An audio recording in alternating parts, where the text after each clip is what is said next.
Hello there, this is Reese Russell. You're watching the Just Free Guys podcast live. You're not actually, but you get to see a quick intro. Today's intro doesn't matter, I didn't have a chance to change it. But hello everybody, welcome to the Weekly Steelchair, where fun and games are included. If that's what you want. Just know this, like we're here to have fun, and I want you guys to have fun. There's no agenda, there's no set topics. It's just whatever you want to talk about. That's what we're here for today. You guys are in front of me, you guys are my audience, and we're just going to try and have fun. And if you don't like that, then you know what the score is. It's good to see everybody.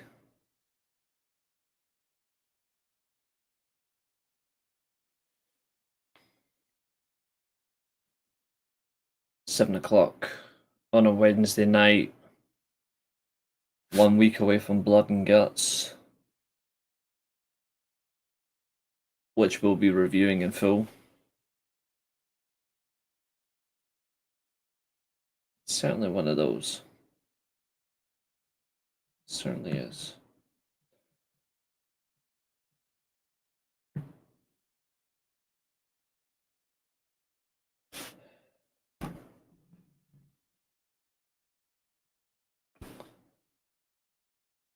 Or maybe it's just the steel chair is not.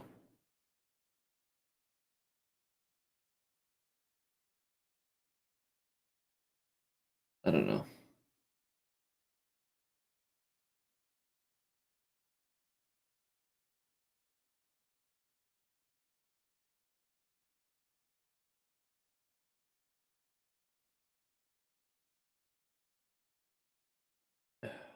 I certainly hope we can enjoy the show this evening.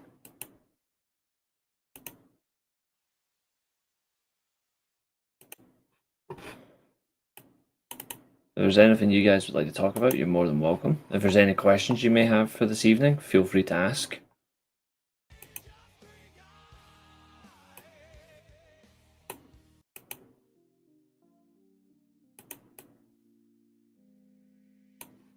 I do need the channel support. Otherwise, we're not going anywhere, are we?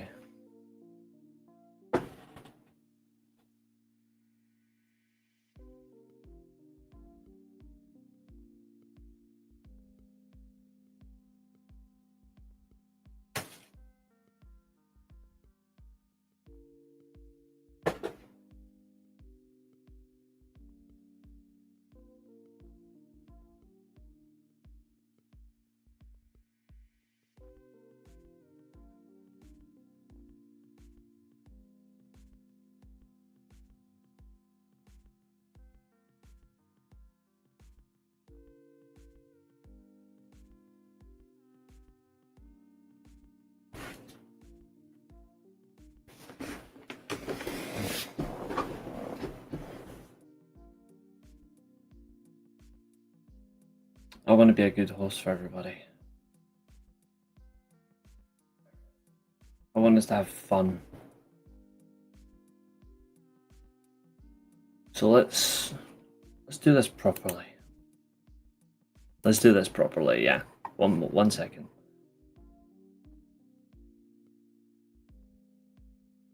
Let's really do this properly. You didn't get a proper intro. You get this one. Hello there. This is Reese Russell, and you're watching the Weekly Steelchair. It's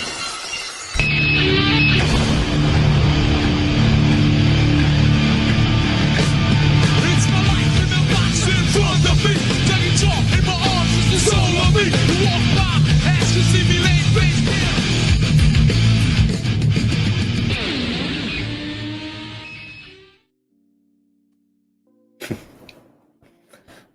That's better. That's better. Alright, ladies and gentlemen, as we say, tonight's show is conversation, chat participation, and watch-alongs. So, first things first. Welcome, James. First comment. Good to see you, brother.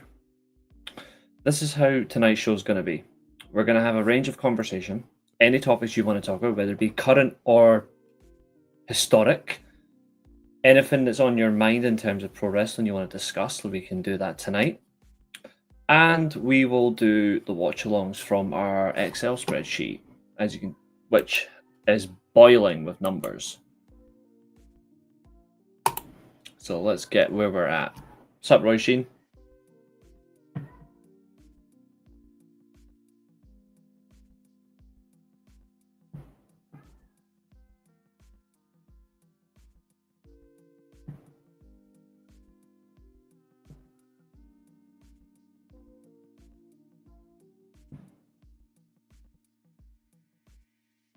Fucking fireworks are going off tonight. I'm sick of them. Do my fucking tits in. I have made some additional changes to the SWA roster, which you will find. I'll do like a little video upload for everybody.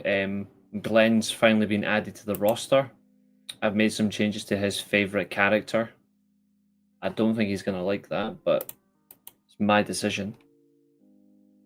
But there's a lot for it, so where is it? Where's our watch-alongs? There we go. Yes, we've got a lot of good matches on the current list to finish. This is actually where we're at. Let me just bring them up on screen.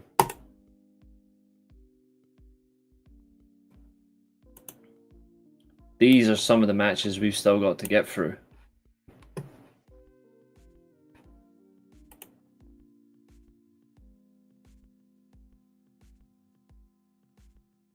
Yeah, I don't like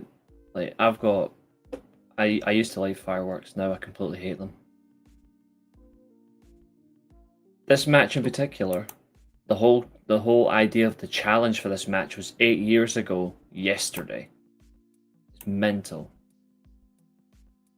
We've got all of these to get through as well.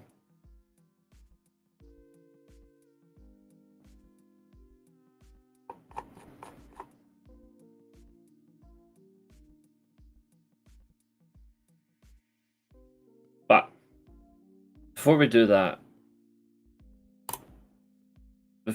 I want to get to just general conversation. So, is there anything you guys particularly would like to talk about in the world of wrestling? Anything that's on your mind? Because I would love to know.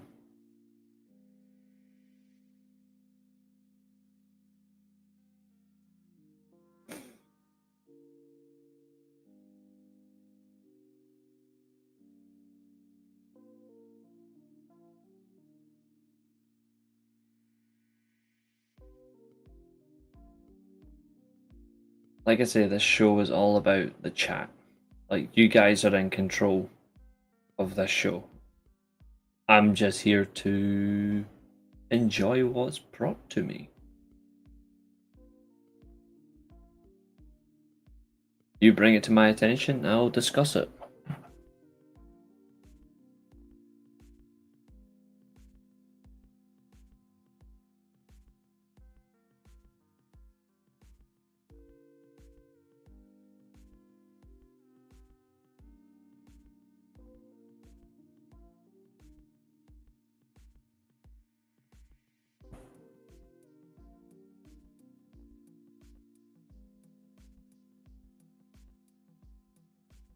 Much better. Neat and tidy.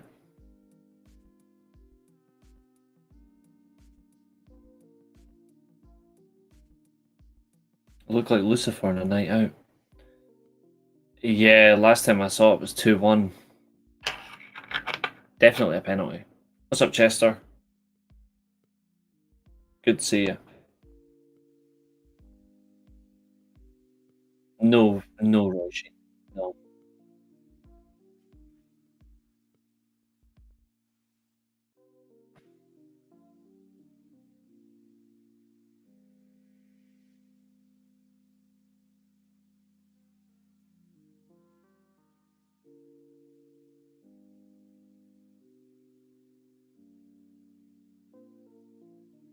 All right, okay. Didn't expect that.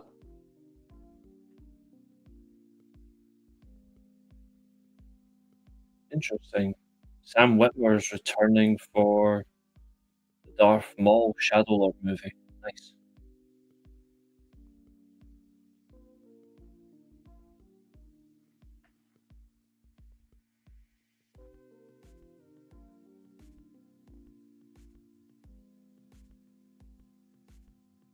But yeah, like tonight's show is purely. If there's anything you guys want to talk about, let's before we get to the watch-alongs and stuff, let's hear what you guys have got to say. It can be anything. It doesn't even have to be wrestling related. Yes, I did watch the documentary, One Last Table. I thought it was rather surprised. I was rather surprised by the quality, considering how bad the match was. But in circumstance, I absolutely did think highly of it. It's an interesting watch for sure.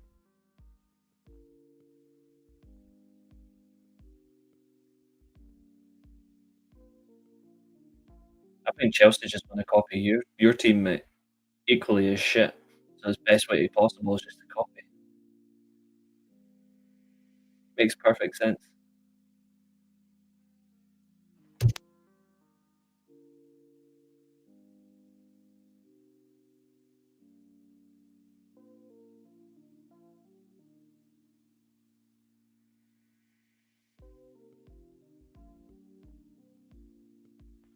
No, you're not. You won one game. That means nothing. You know full well. Take it with a pinch of salt. Because look at your crap manager. I've seen the words "we're back" so many times. What's next? We're free. We're old. We're decrepit. 2 games. That's nice. Weren't exactly dominant victories.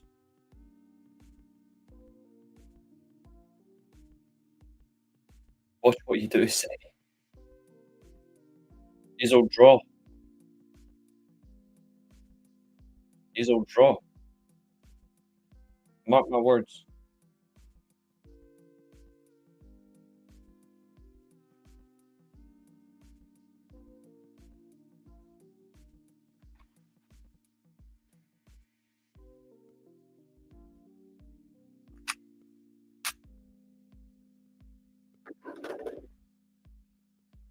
What's up, Tina?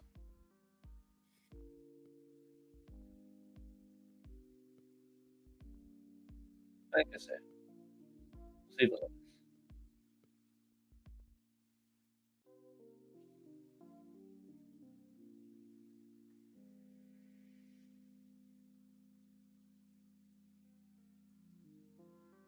Anyway, what we're going to talk about? None of that drivel nonsense. What are we going to? What do you guys specifically want to discuss? Again, this is not on me. This is not my. Like, I am not here to arrange topics. I'm in here purely to listen to the chat. I'm glad whilst watching it, I'm going to debunk out, okay, you can now focus on other things rather than be in the ring. Yeah, same here. You can finally put it to rest. Let his career die an honourable death. Now we just need to get him fully ready to die and we can celebrate. There's qualifying matches for Blood and Guts, amongst other things. I thought you were going to do a Raw review show. I've got common sense.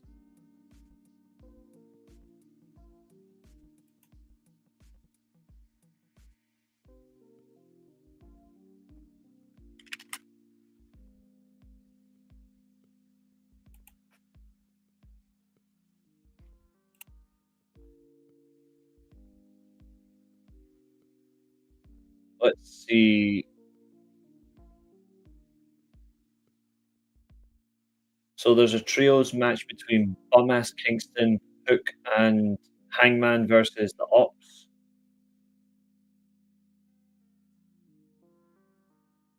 Mercedes Mini and Athena are up against the Babes of Wrath in the tag team tournament. The Blood and Guts Advantage battles, Queen Aminata versus Megan Bayne, Jamie Hayter versus Sky Blue. That's all in Collision. Tonight is Orange Cassidy versus Claudio, and Darby Allin versus Daniel Garcia, and John Moxley versus Roger Strong. So looks like they're doing the men tonight. They're doing the men tonight, the women on Saturday.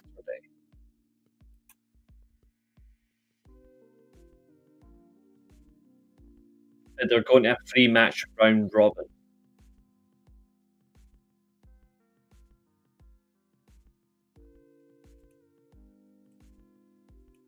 So if they tie it, they'll go to 3 matches. The third match, Harley Cameron versus Tekla, is quite an interesting battle. There's nothing about Raw worth reviewing it.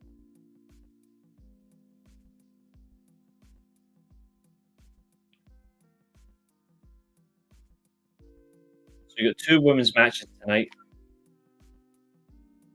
The other 2 are on Collision. So your full card is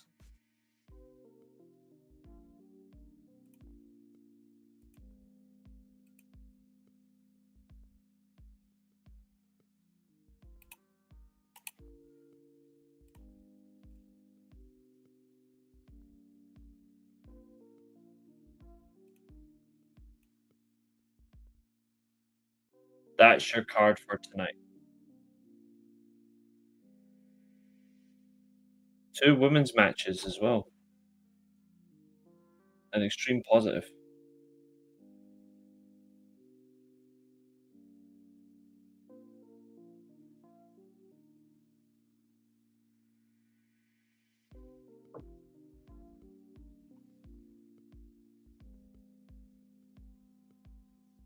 I actually quite like the matches of choice.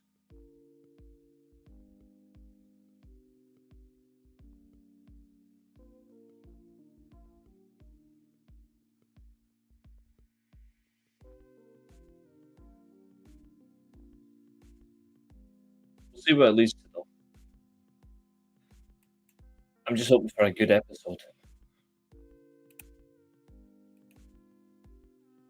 I've been struggling with weekly television for promotions for quite a while now, and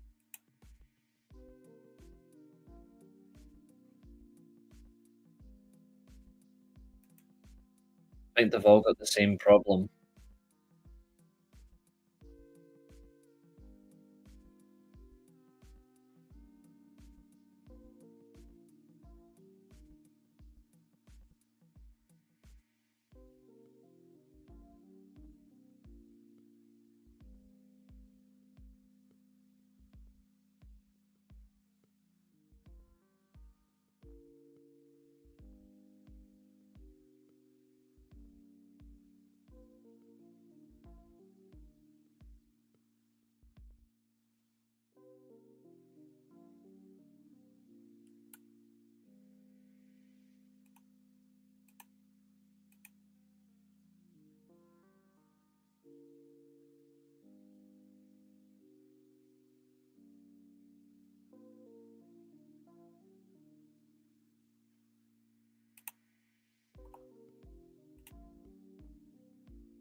Okay. Ishii suffered a dislocated shoulder at a recent AEW event and will miss forthcoming New Japan cards. Hmm.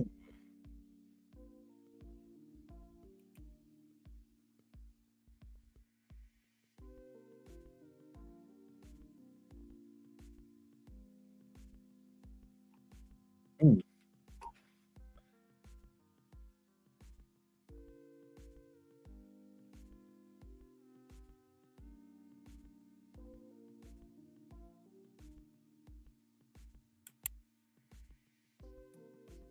Tina, that's understandable. I mean, I know you've got a lot of recovery time on your hands, and it's not as easy, so you don't have to worry about that.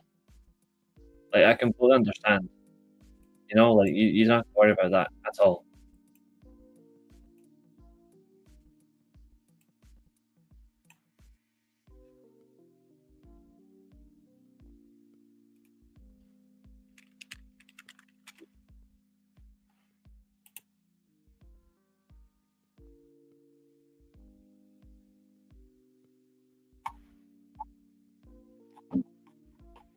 These fireworks can go to hell.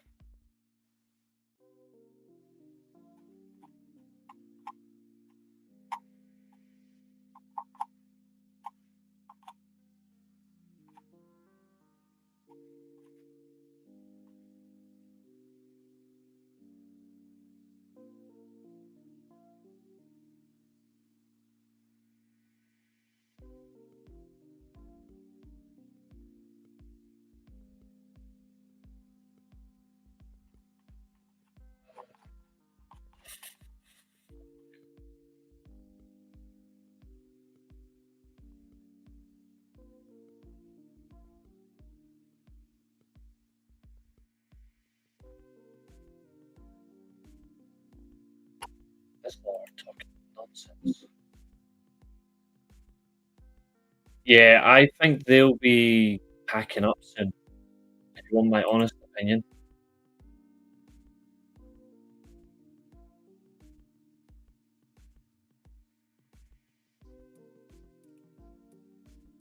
No, that's just funny.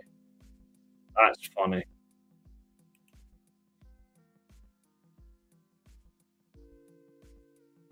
What's up, Fernando? Do I believe Devon? I'm assuming this is about the racist allegations.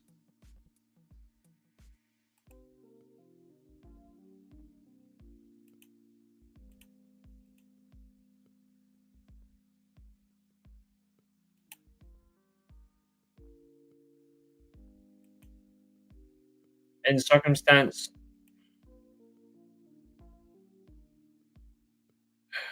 in a little way, yeah. But the whole story, it has to come from. I would rather hear what Jim Ross has to say as well.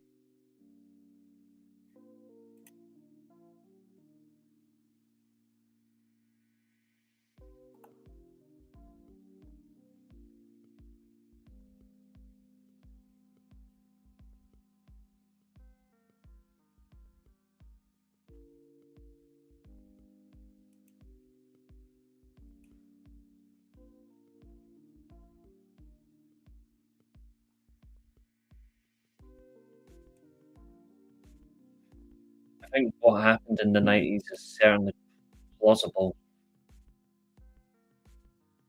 I think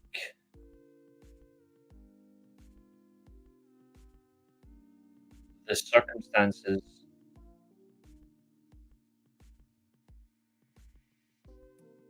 between Jim Ross and Devon in the 90s and early 2000s is certainly it's plausible. I'm not going to deflect the conversation because, quite frankly, only one side of the story has ever been heard. This is also the first time that anyone's ever called into question Jim Ross as a racist that I'm aware of. I'm not going to just jump the gun and just say, oh, this guy is absolutely a racist. I think we need to see the whole story first, but we absolutely must take Devon's words seriously. We must take everything he says into account. We can't just brush aside what he says. Because if anyone's going to understand a victim of being racist or anything like that, he will understand that. He'll know from life and profession. There's so many things that are. This is such a very difficult and touchy subject that the manner has to be dealt with accordingly. He says he's forgave Jim Ross, but yet he says that the likes of John Laurinaitis and Vince McMahon are innocent, which I'm sorry, but I find that hard to believe. Like, I find that very hard to believe.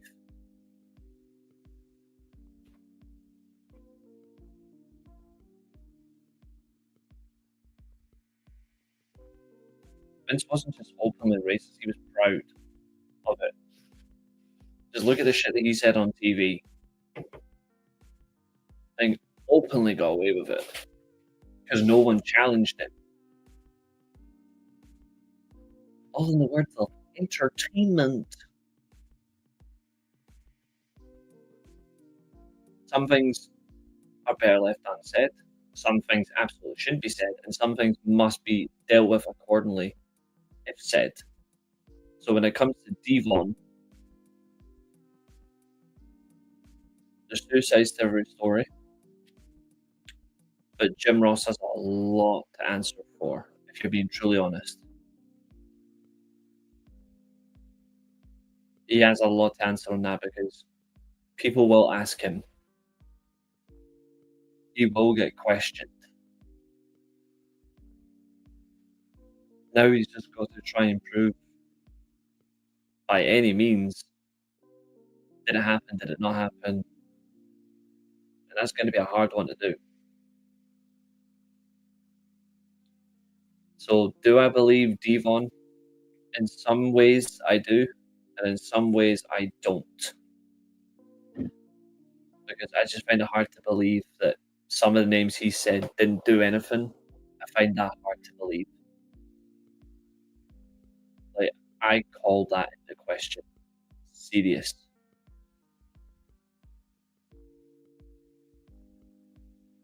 So that's my answer.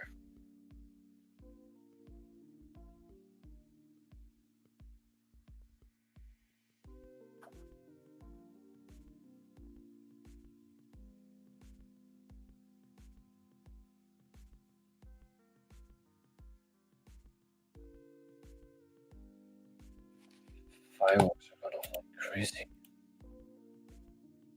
Fucking hate them.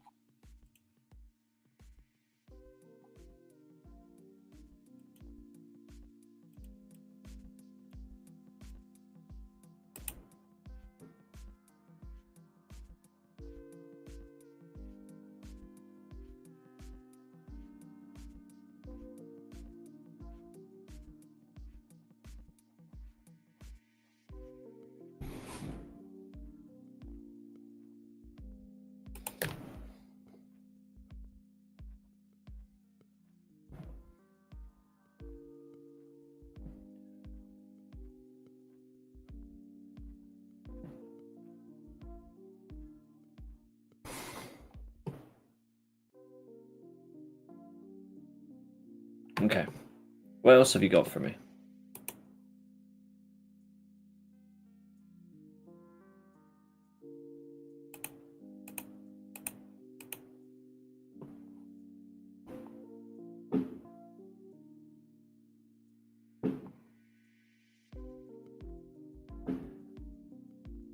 Dynamite's shaping up quite strongly, actually. In terms of matches, there's two women's matches, all related to blood. One for turn, one for blood and guts. We have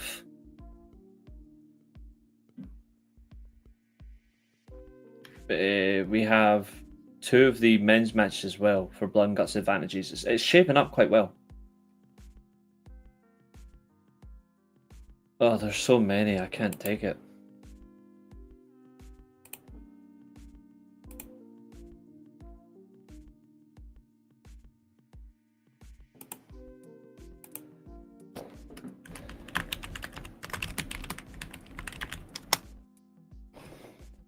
But yeah, Dynamite does look well. Top 5 Punk World Championship victories. Well, I don't include the recent one because it's not even that impressive. Alright,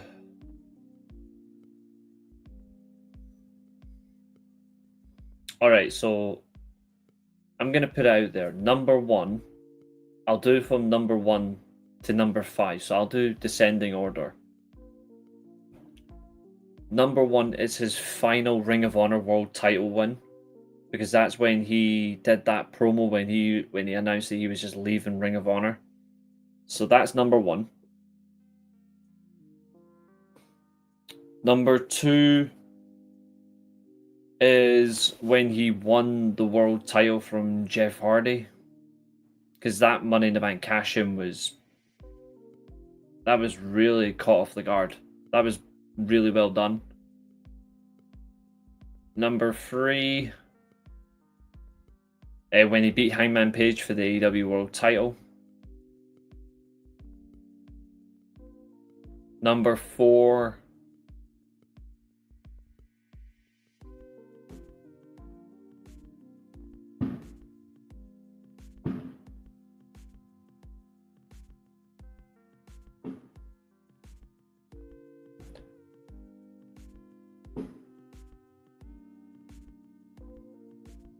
I would have to say is when he took the title from... When he took... controversially, it's not the Cena ones. It's when he took the title from Del Rio at Survivor Series. And then number 5...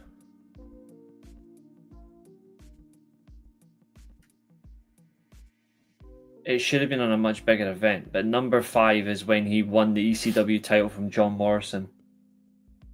Yeah, his rivalry with Jeff Hardy was incredible. Because it was good to see two polar opposites in terms of living go against each other.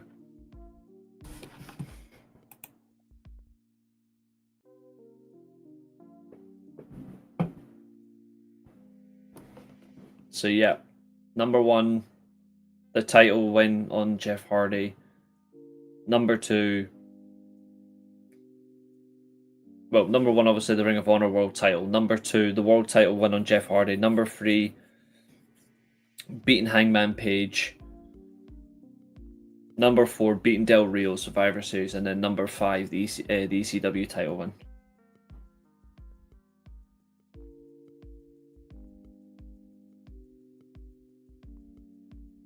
I'm happy to take any more questions like that. Feel free to ask any questions like that. I like that sort of stuff.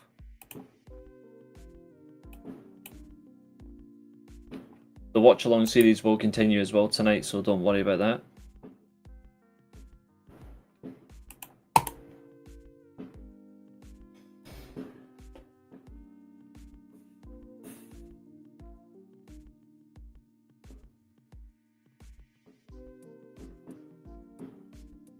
I can't stand fireworks.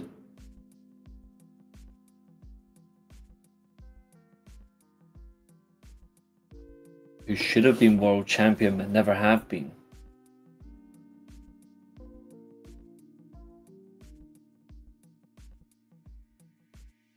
Alright.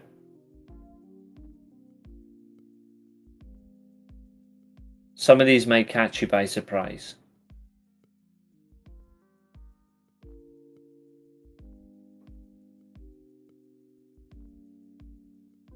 William Regal, Tajiri,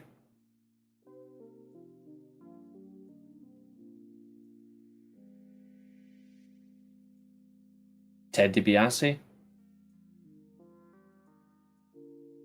Owen Hart,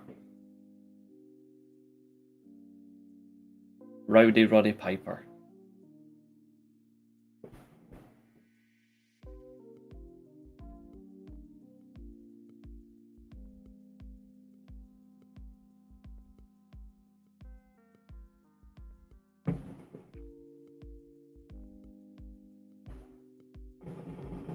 Now, in case you're wondering why I didn't name Mr. Perfect, why I didn't name Mr. Perfect, for example, AWA World Champion.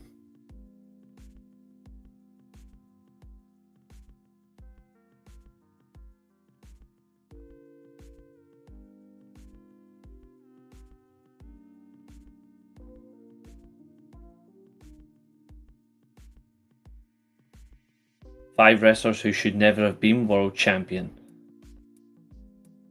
Jinder Mahal, Jey Uso, John Cena, Rey Mysterio,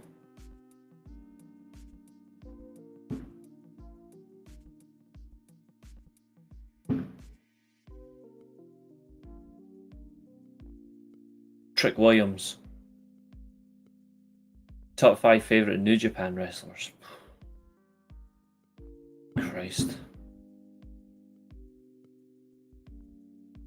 Liger, Nakamura, Naito, Tanahashi, Okada. That's just our Japanese. Liger, Naito, Tanahashi, Okada, Nakamura.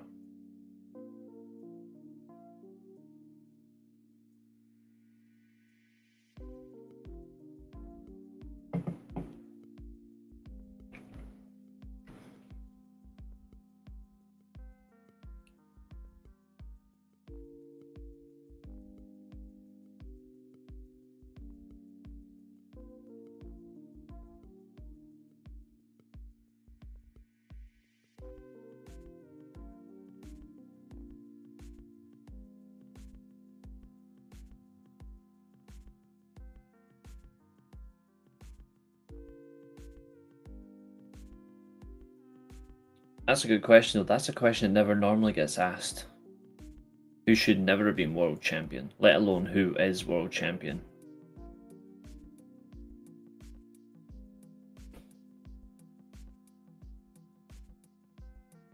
I like that one.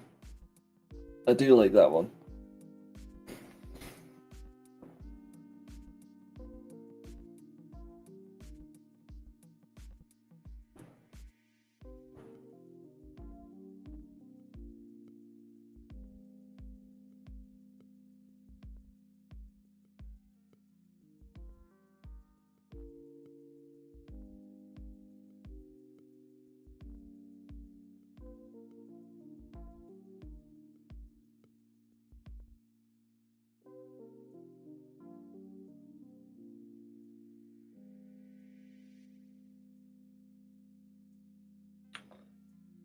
Top 5 tag team champions. The Hart Foundation, Motorcycle Machine Guns, Beer Money,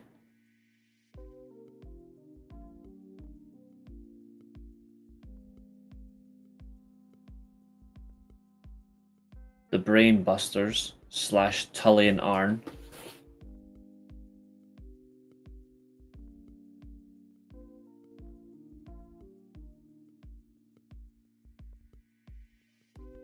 London and Kendrick. I binged the Crockett Cup the other night. Do you have a favourite Crockett Cup? 1988 is my favourite of the Crockett Cups.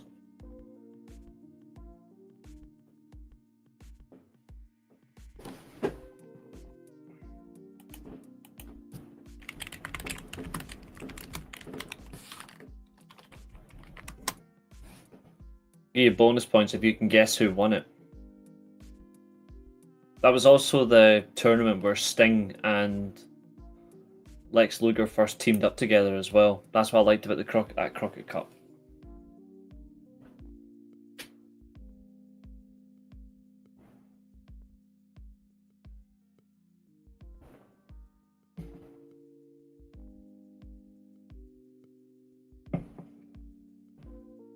Yep, Sting and Luger won. They beat Tully and Arn in the final.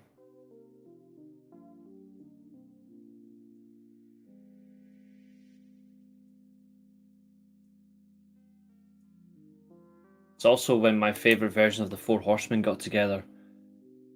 Who was your idol for both Manchester United and Rangers growing up? Man United, it was David Beckham. Rangers, it was quite a few actually. So Barry Ferguson signed one of my Rangers shirts. Then Lovenkrantz, Nacho Novo, and Lorenzo Amoruso. Michael Moles as well, the 5 of them. Man United, it was Beckham, Scholes, eventually it was Ronaldo.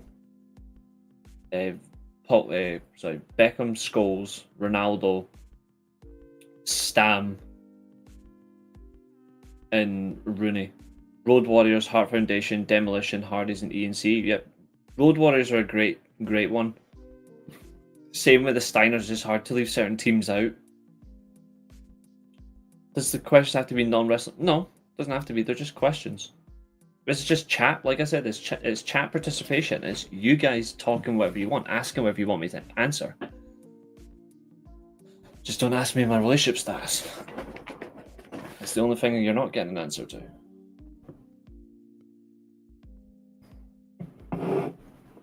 But seriously, ask me anything. Top 5 Bret versions of Bret Hart custom-made jackets. Survivor Series we'll go with the obvious. Survivor Series 1997. WrestleMania 8. SummerSlam 92. WrestleMania 12. Halloween Havoc 98. And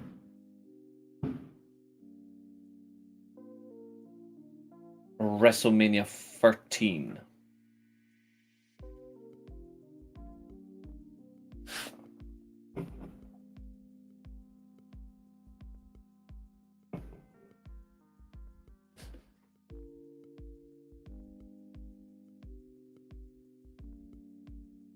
Who are your top 5 favorite football players? All time. Beckham, Ronaldo, the Brazilian Ronaldo, Zidane, and I've seen so many great players in my time, but the fifth one I would probably have to say is Kaká. My top 10 includes Thomas Müller, Toni Kroos, Schweinsteiger, Maldini, and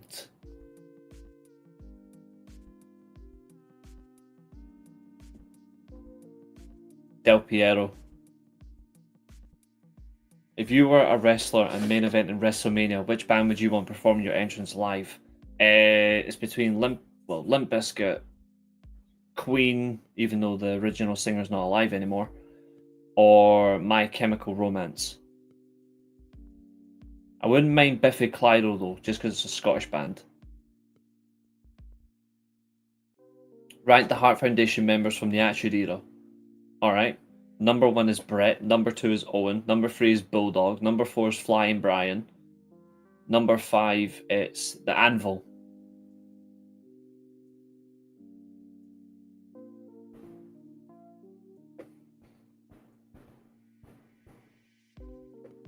Flying Brian in less time did far more than the Anvil did.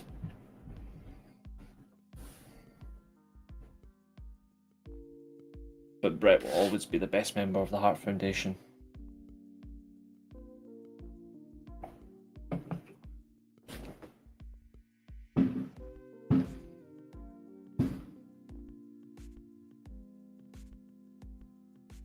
My all-time favourite wrestling promotion.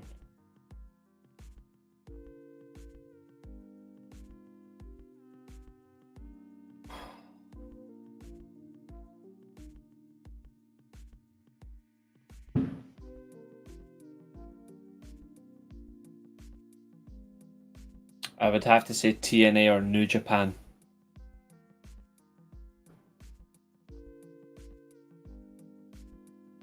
I'm still a favourite of all those other promotions though. I still like them all, but if I had to pick a favourite, it's between one of those two. Top 5 favourite songs from each era in WWE, WWF. Oh fucking hell. Alright, so the 80s, I just seen that.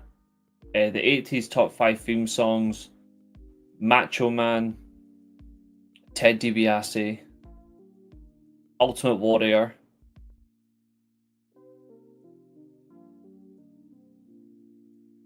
Andre the Giant, Roddy Piper. The 90s, New Generation, Bret,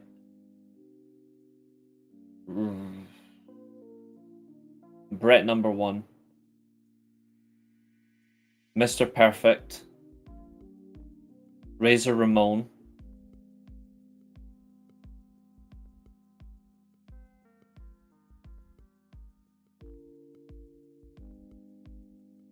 the Road Warriors,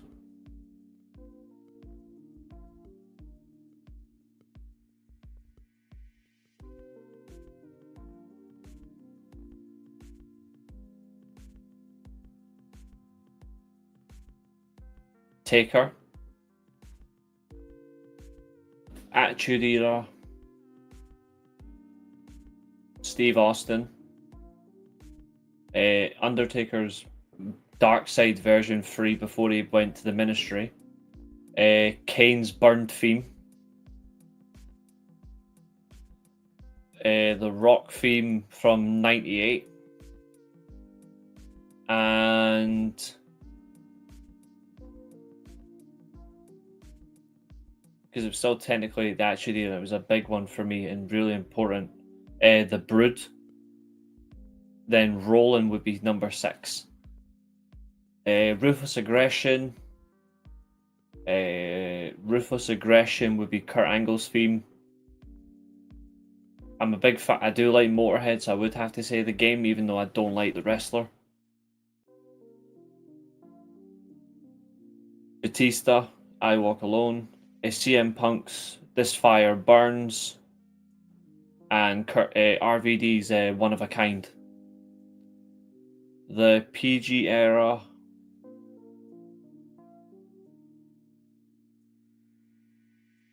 There isn't many good ones, so I'll just say Voices,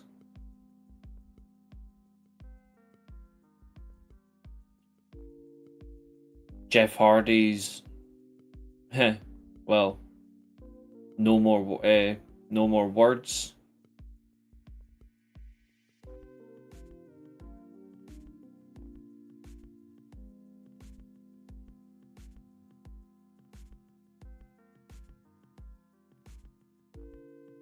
Metalingus, of course, for Edge.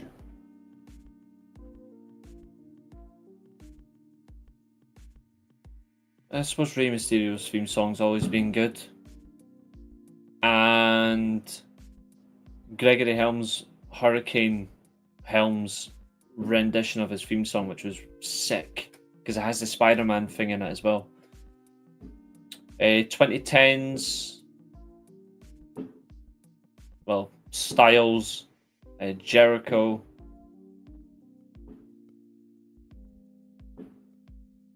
the Wyatt's original theme song.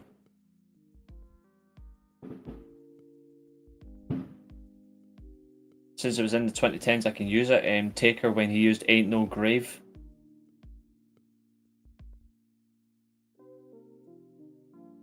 And when Kane returned in 2012 of that new version of Burned. In the current era,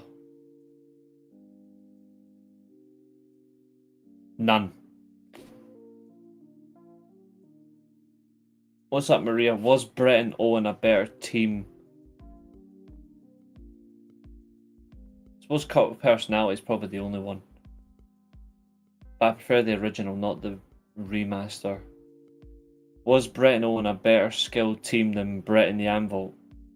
Yes, it was, but I'll say this though: the best team was Owen and Bulldog. Owen and Bulldog was the better team, even though the Hart Foundation is my favourite tag team. It's my favourite WWE tag team of all time, the Hart Foundation.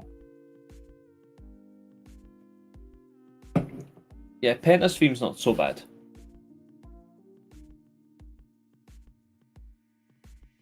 I don't mind that theme.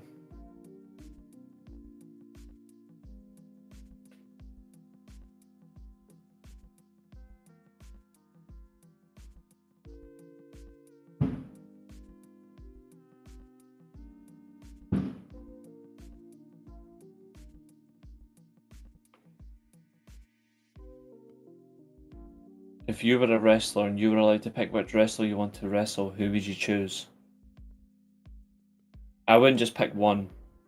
I would go on a hill and I would demand a match with 5 people. I would demand a match with Kurt Angle, Bret Hart.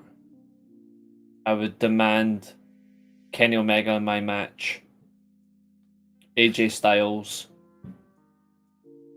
and I would, for one night only, Jushin Liger. Did you like the British Bulldogs? I did, even though the Dynamite Kid's a sack of shit.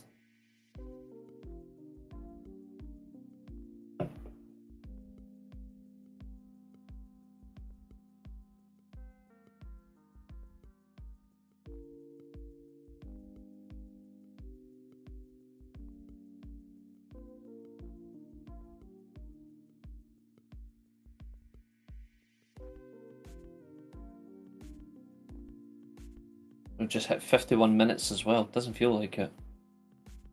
It does not feel like it. What's your all-time Survivor Series elimination team? As in, if this was the team that I would pick to represent me. Is this WWE only? If it's WWE only, that's okay, I can answer that.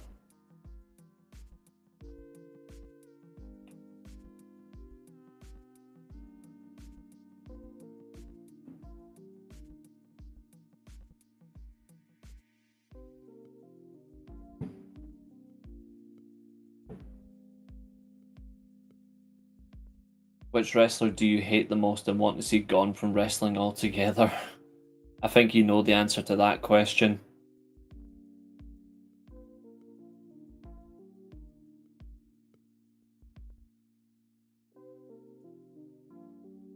Who would you book to win the World Tag League? That's a great one. Some great questions in there. Alright, I'll answer Fernando's question first. So what's your all-time Survivor Series elimination team? Okay, so my all-time Survivor Series elimination team is Bret Hart, captain, Kurt Angle, AJ Styles, Mr. Perfect. Oh, now you've really made it fun. Alright, I'll do WWE only and then I'll do any company. So, Bret, Kurt, AJ, Perfect, Taker. Now, any company, any era. Bret, Liger, Omega, Angle, Styles.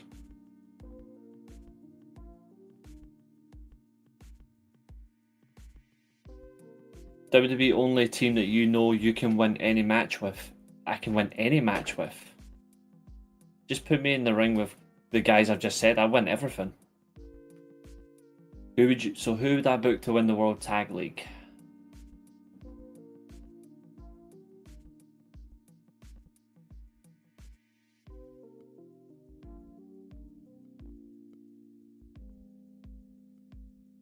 Suji and Gabe Kidd. Yep, the answer is absolutely Jey Uso. The sooner he's gone from wrestling, the sooner I can celebrate.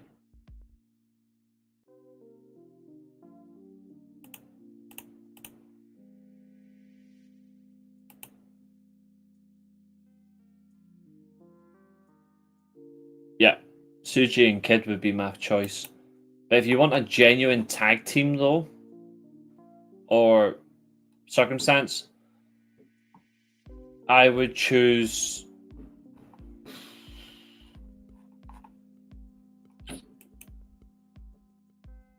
if I wasn't to go with them, I would go with Finlay and Takahashi.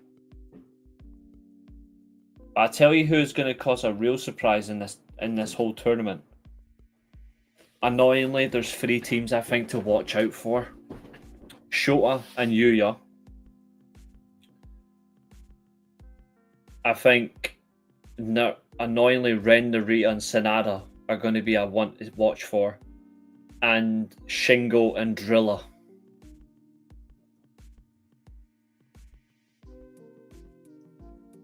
I think in all seriousness, and I can't stand some of the guys I've just mentioned, but I think in the Tag League tournament, they will be protected enough where they could be a problem.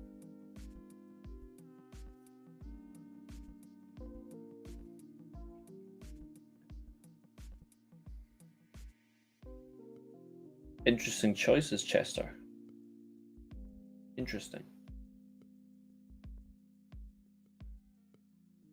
Do you think WWE chose a tournament to decide Cena's last challenger to take shine from the women's tag team tournament in AEW? No, I did not.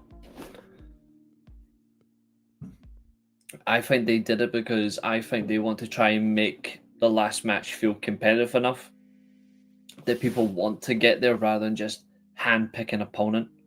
Doesn't really matter anyway. It's not going to be good. There are just some guys who need to win this, or else they are relegated to the Battle Royal. Yep. Exactly. And that's where good Okan should be. Not so great, he's only good Okan should be in the Battle Royal.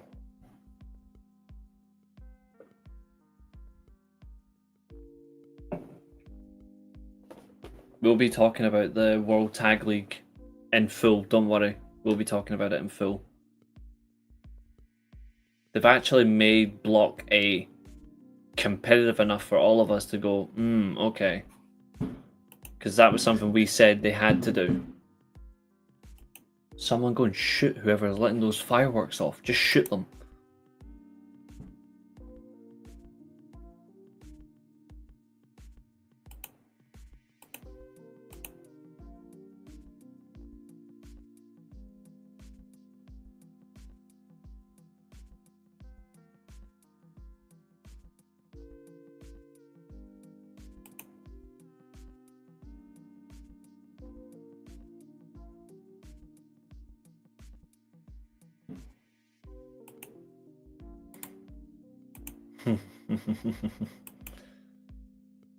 What do you think Drilla will do at Wrestle Kingdom at the Battle Royal? I hope Drilla is somehow added to Aaron Wolf's debut match. I can't wait to cover World Tag. Me neither. What are you saying, Fernando, about money? What's your favourite American wrestling tournament? Favourite American tournament? I would have to say it's the Deadly Game tournament from '98.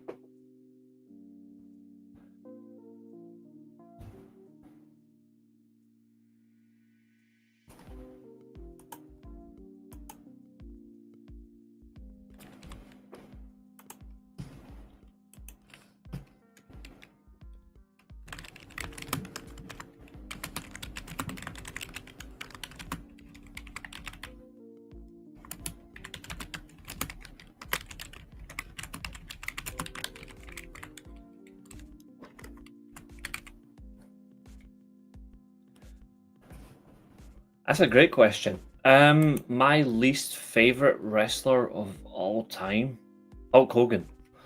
What are your thoughts on the Wrestle Kingdom main event not being a title unification bout anymore? I am happy because that means we can still have the Global Championship and we could see the IWGP version 4 title return, and that means we can still crown independent champions. So that means I'm happy with it now as a main event.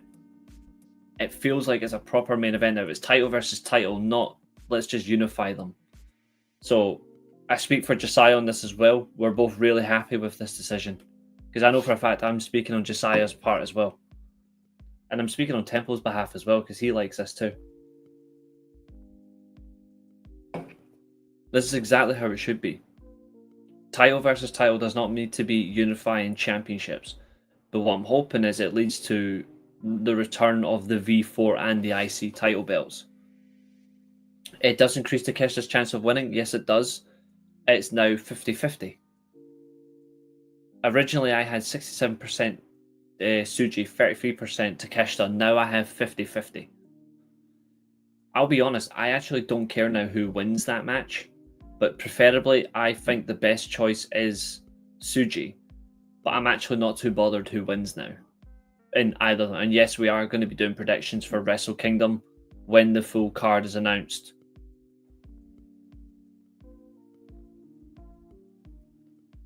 I'm going to take that as my new name. What's up, Nick?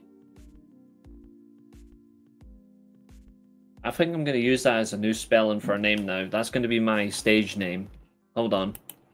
That's actually getting borrowed.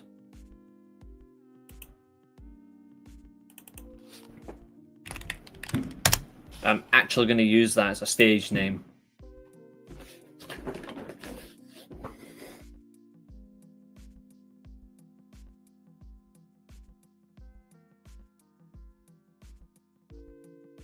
Because that's a mixture of the Welsh and Irish versions of spelling my name. So, a new combo. I'll take it.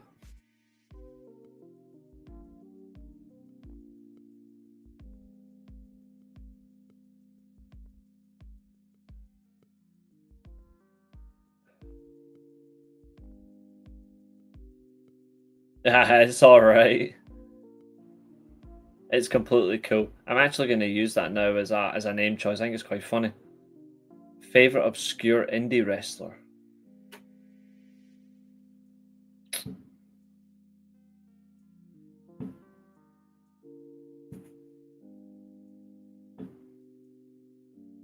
Obscure.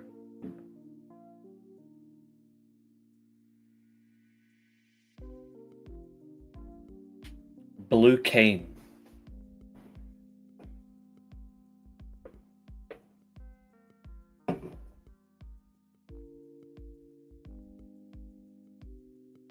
But I also like that Jesus character.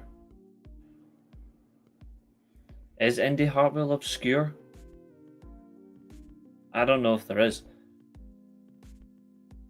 What's the better tournament? Survivor Series 98 when The Rock won the WWE title, or Macho Man at WrestleMania 4? I think WrestleMania 4 is a brilliant tournament, but I just think the whole way that 98 was booked, plus the double screw job, I'll take it. No, I see what you've done there, because you said you've just removed the E and went for indie. I actually do like it. It's funny. I think WrestleMania 4 is a great tournament, but I'd have to edge it to Survivor Series 98. Far more star power, in my opinion. And also, that tournament only had one seriously good match, and that was DiBiase versus Savage in the final. Whereas if you go through the Deadly Game tournament, only a handful of those matches suck. 2 of them involved the Big Boss Man, and the other was Gilbert versus Mankind. Sorry, Gilbert fans. But that introduction for Gilbert was hilarious. Look, he's got a video on the Titantron.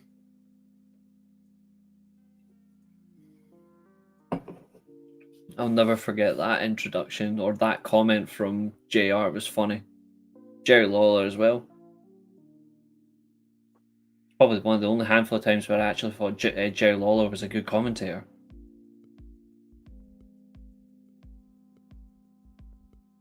Better Hell in a Cell match, HBK versus Taker or Taker versus Mankind? I like both of them, but the original for me is the greatest.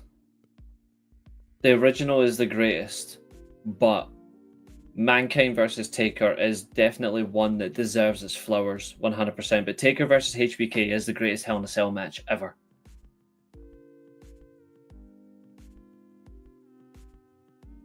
Reese, gun to your head. You have to run a promotion, and you have to have a women's division, and the face of your women's division has to be Dana Brooke or Nikki Bella. Pick one. I pick shoot me through the eyeball. Shoot me here. Right between the eyeballs. Because I'm not picking them. Gun to my head, you just pull the trigger. And then I don't care who gets put in front of my promotion, because I'll be dead. So yeah, gun to my head. Bang. You just pull the trigger. I will never be compromised.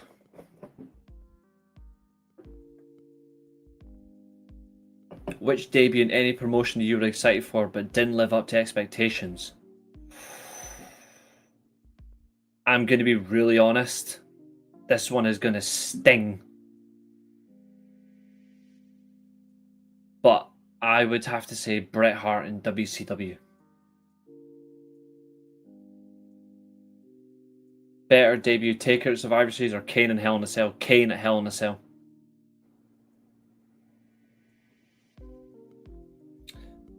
You absolutely can if you wish, Mundo. You absolutely can. You're not going to get most of that tonight, though. You're just going to get a laugh and good conversation.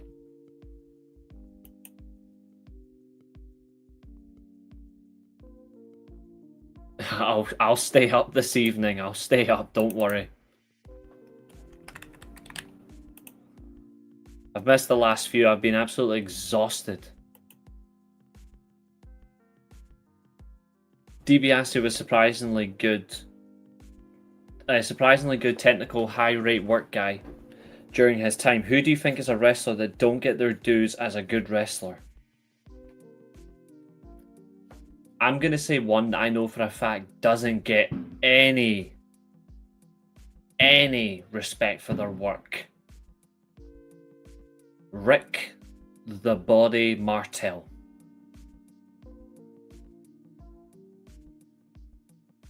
I am fundamentally accurate on that. Rick the Body Martel. Well, Rick the Model, but I know him as the Body. And if you want to know why I say Rick the Body Martel, go and look it up. Because that guy literally is one of the best workers ever, and he gets nothing. Best wrestler to never win a world championship, Owen Hart. Owen Hart. 5 worst one-on-one matches at Survivor Series. Kurt versus Taker 2000.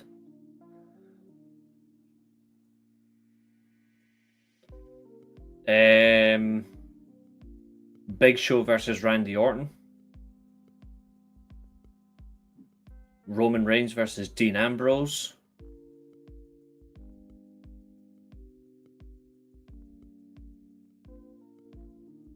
Taker versus Vince McMahon.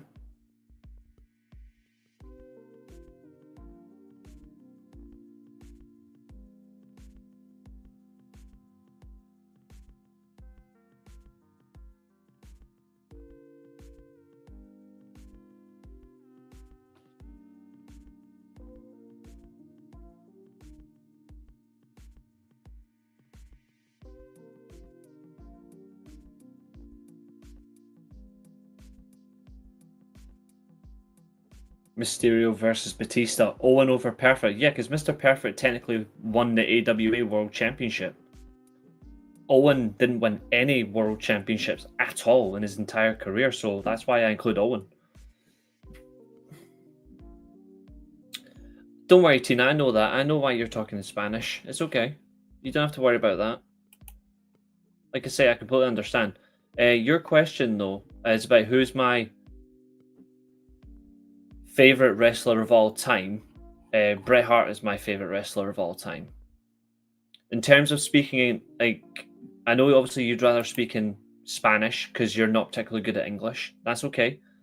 The good thing is, my channel should now be. It's on YouTube, but not on Twitch, I don't think. But if you were to come onto YouTube and watch the video, it should now be in Spanish for you. Because the videos are being updated to region and language. So it should now be for you in Spanish on YouTube.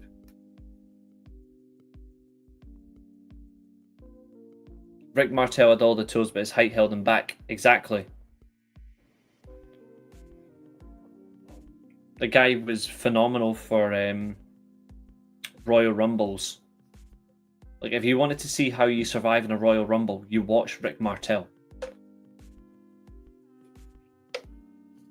He had incredible stamina, incredible endurance. He had one of the best heel turns ever as well.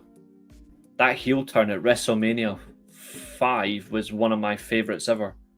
Just the way he done it. Like Santana, bye.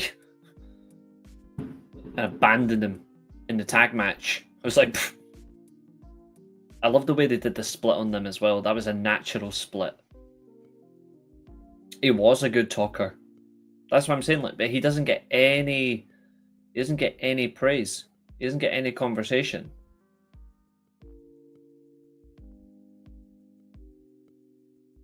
That's understandable, Tina. That's understandable. Fernando asks, which 2 wrestling legends from any era would you put together as a dominant tag team?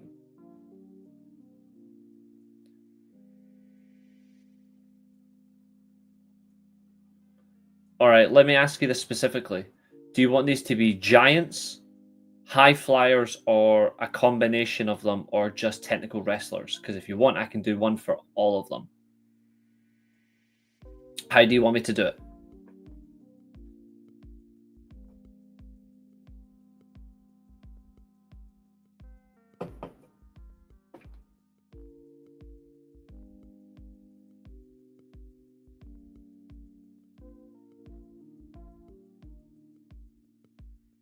'80s Hulk Hogan and 2009 John Cena unbeatable. debatable.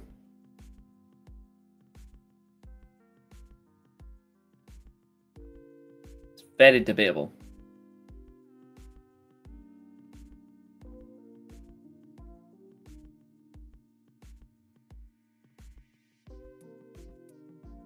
I reckon I could top that. A combination. Okay, but here's one just for you. 1992 Great Muta. 2017 Kazuchika Okada.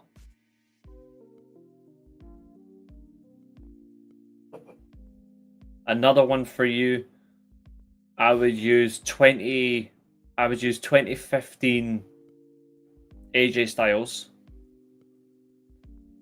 And I would use 97 Bret Hart. 91 perfect, 2006 Kurt Angle. Actually, no, 2008 is probably his best. 08 Kurt Angle and 91 perfect. I would also do 85 Andre and 98 Taker.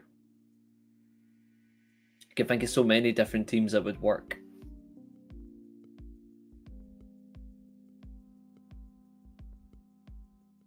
Also, 1994 Owen Hart and 2019 Kenny Omega.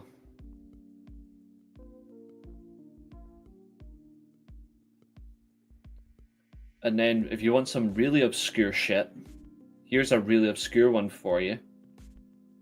1996 Shawn Michaels. 1996 Shawn Michaels. And 1995 Jushin Thunder Liger.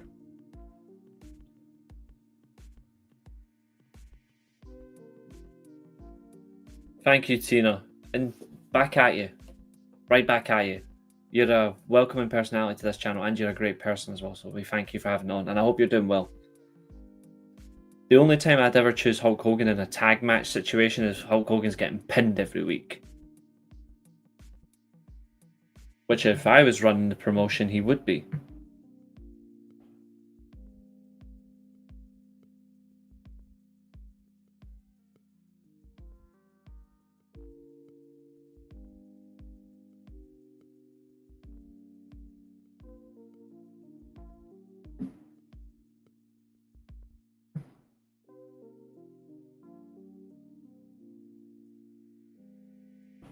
To be fair, there is actually one perfect tag team we're forgetting, and I'm going to go with it. I'll use 1993 IRS and 1996 Undertaker. Death and Taxes.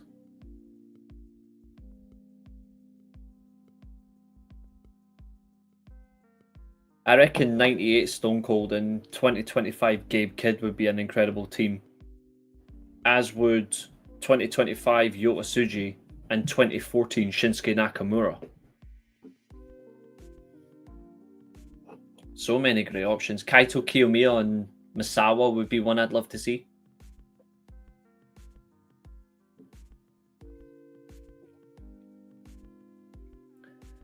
Who wins, the Mega Powers versus the Rock and Sock Connection? The Mega Powers, because Hogan would politic. Hogan would pin Mankind in the middle of the ring after firing out of the mandible claw after like 10 seconds.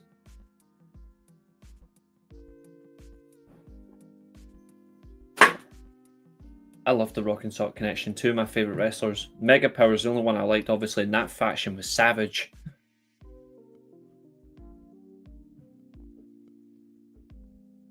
Now, if you're talking early Mega Powers, it would be them.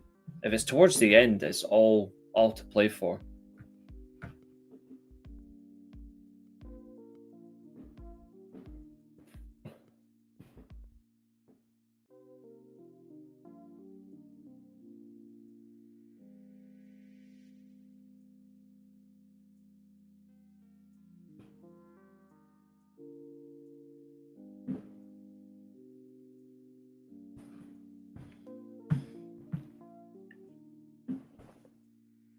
I'm loving these questions, guys. Keep them up. We might not even need to do a watch along. We can just keep doing this all night for all I care. It'd be a good laugh. But keep them coming.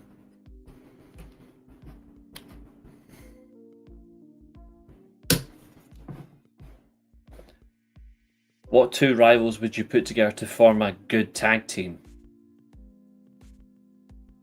Brett and Stone Cold.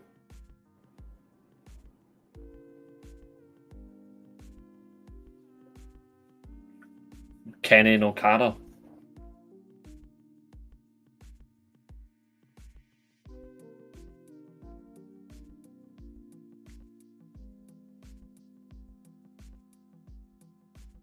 Brett, honestly, I think Brett and Austin would be the perfect combination for that.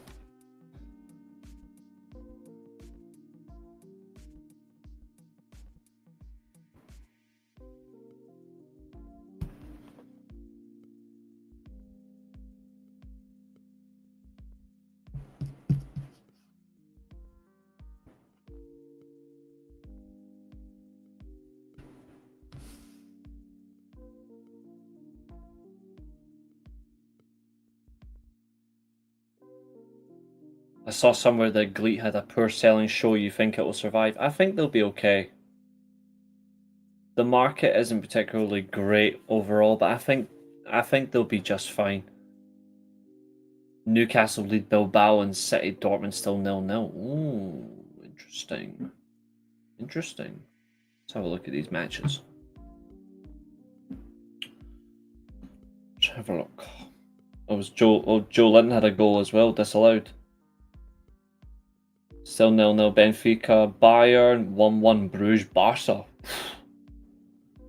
Marseille, Atlanta 0-0, Inter Milan, Caira, Almaty 0-0. They should be scoring against them. Ajax, Galatasaray still 0-0 as well. Okay. Interesting. Who would you pick to win between Brett and Austin versus Kurt Angle and Muta?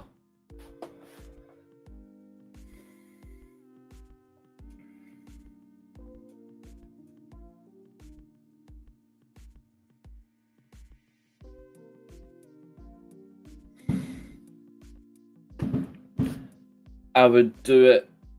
Oh, God almighty, that's a hard one.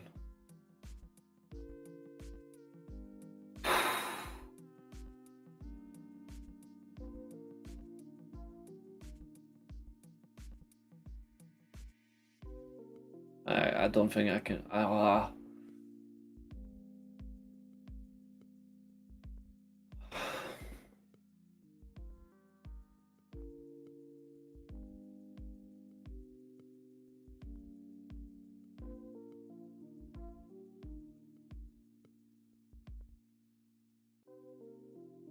Okay, I've got Brett and Great Muta to get lost amongst the crowd, and then Kurt makes Austin tap out. That way it protects Brett, and then Austin can take the submission loss. Yeah, Kurt and Muta.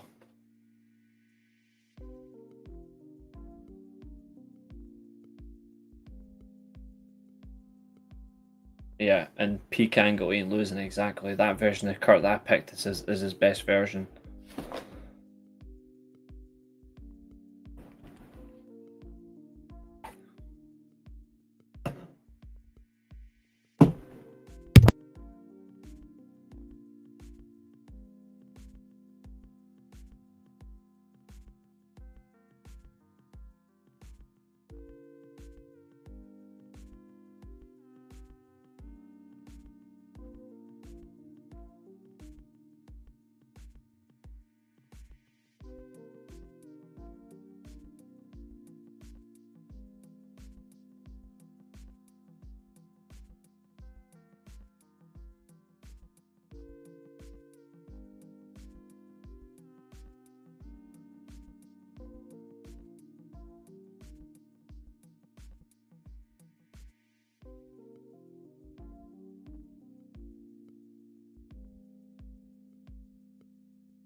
If you could put a male talent and female talent in a team to form a mixed tag team, who would they be?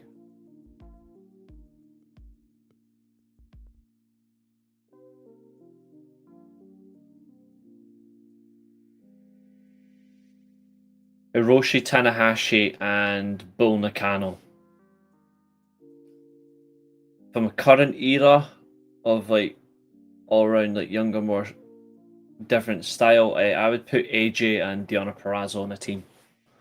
What did you make of the six-sided ring tonight? I loved it. I just hate that you had no space and the ring mat was so. What I don't understand is why their six-sided ring is much harder than the Mexican six-sided ring. If they had that ring, they wouldn't need to get rid of it. Should fans boycott the WWE over ticket prices? Yes. 100% they should. And I do not want the best viewers bullshit. I'm going to make Tina a mod. Asuka and Muta. I think Io Sky and Muta would be a better team. But then again, Chelsea Green and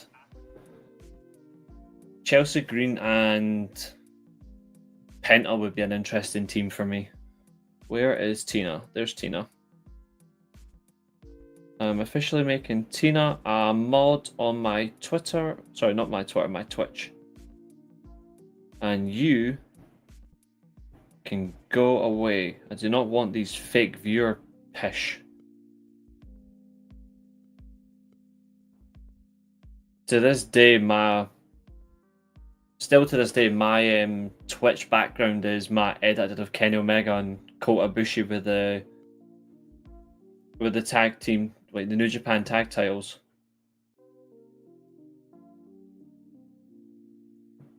If Mania came to where you live, would you go if you had the money? The current WWE climate, no. But if it was a much better ran card, then yes. It's 3 stadiums to choose from if it came to where I live. But people would cry that it's not at Wembley. If it was in Scotland, yes. Just like if a Wrestle Kingdom or a Bound for Glory or an All In was in Scotland, yes, I would absolutely go. Tell me a young wrestler you thought was going to be a big deal but didn't. The same one who betrayed me as a fan, betrayed my trust. There's a clue.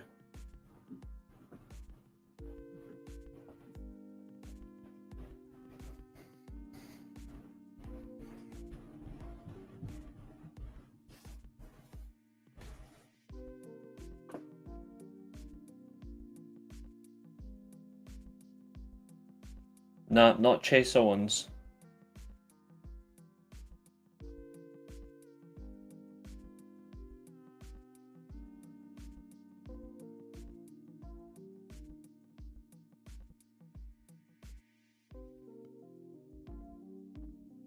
I might make I might rename the Tempest Foundation to Tempest Club as a Bullet Club version, or Tempest Los Ingobernables, or mix them together into one big faction. By the way, Maria's been fully updated on the channel as well, so I've done all that, and then I even gave Glenn's favourite created wrestler an update as well, a full attire change. Glenn's got a new character too. And no, the wrestler I was talking about on here was Marty Scurll. He betrayed me. Top 5 Saturday Night main event matches you've seen. Honestly, when it comes to Saturday Night's main event, I've only seen 2 Saturday Night's main event matches that I could say, you know what, I'd watch them again. The 2 versus 3 match in 2006, and honestly, it's Hogan versus Andre. Saturday Night's main event for me, I never really liked it. I never really liked Saturday Night's main event.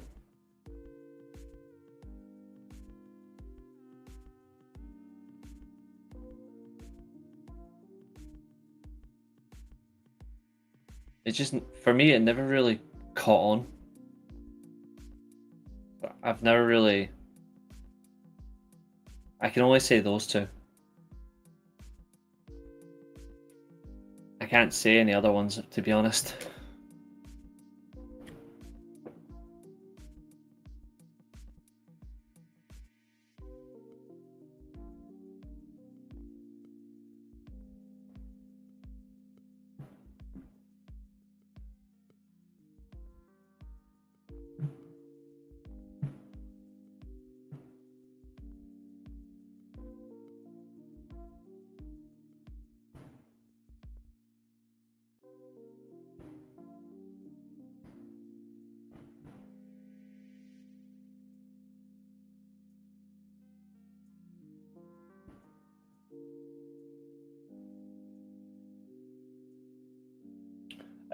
I would choose Yamamoto, Chester.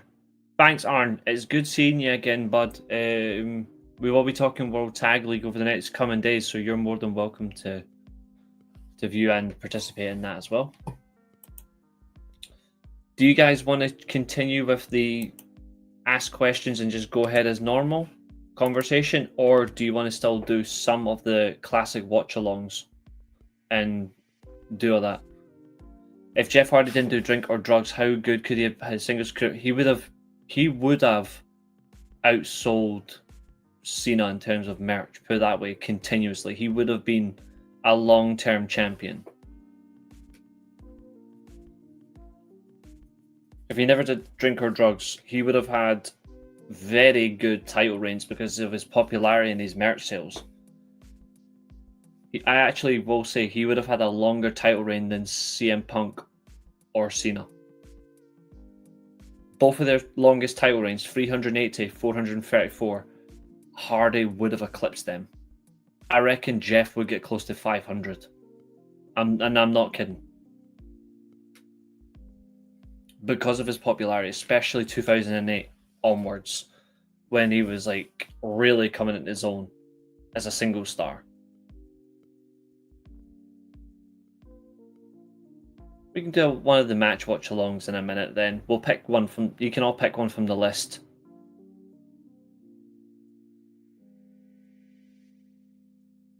He actually outsold Cena in 08 for the best part of 6 months.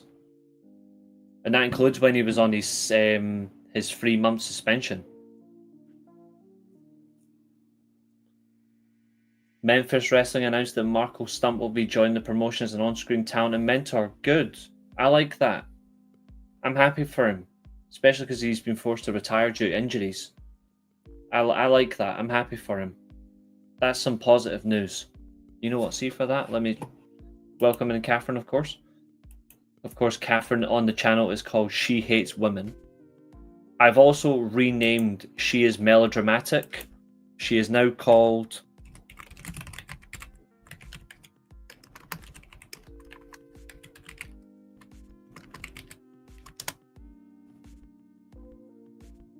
She is now called Wholly Melodramatic.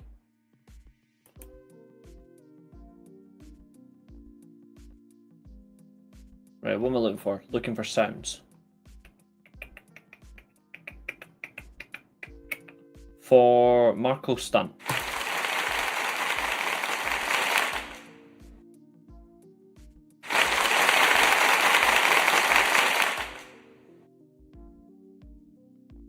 I want to see people who love the business, that don't just want to automatically go to some of the big boys to learn as a talent producer or a mentor or anything like that. I want to see them go to places where it's much harder, where it shows themselves for who they are. Marco Stunt for me is a real one.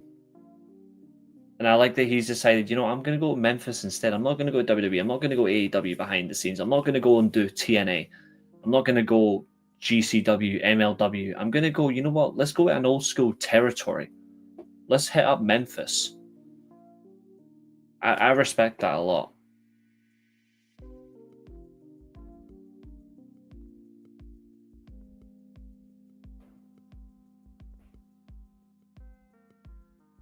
Absolutely. Good old Marco Stunt. See, for the fact he's got Memphis as well, I would like if they can get in Jurassic Express just to help out, like maybe 1 or 2 shows. Did you hear Vince Russo's getting back into wrestling? Yes, he's on JCW. He's one of the lead writers. We had fun dissecting that a couple of weeks ago. We absolutely slaughtered him for it.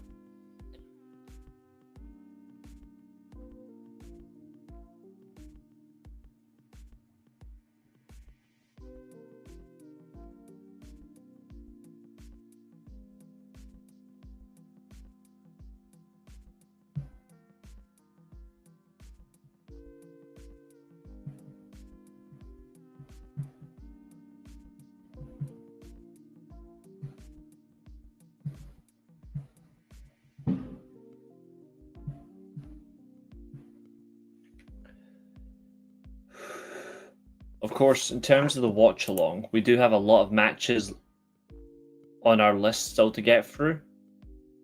So, how many do you want to do? We still have in total to get through.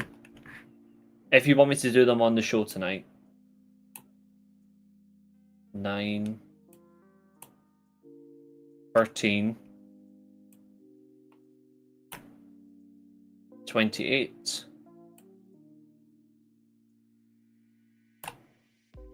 48. We still have 53 matches to get through on our list before we can start. Well, 48 before we can do the next 5, which is on the second list. We've got 5 on the new list.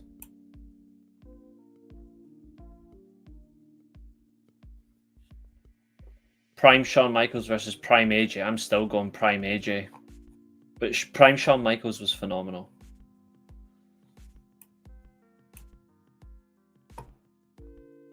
I just think when AJ hits Prime, he became the greatest. If Jay and Charlotte didn't win the 2025 Royal Rumble, who would you have had winning those? Honestly, I would have done Chelsea Green, and I would have done CM Punk because they had more to gain. They had more to gain from those two. Road Dogg talks about how his initial plan for WrestleMania 35 was for Big E to win the WWE title.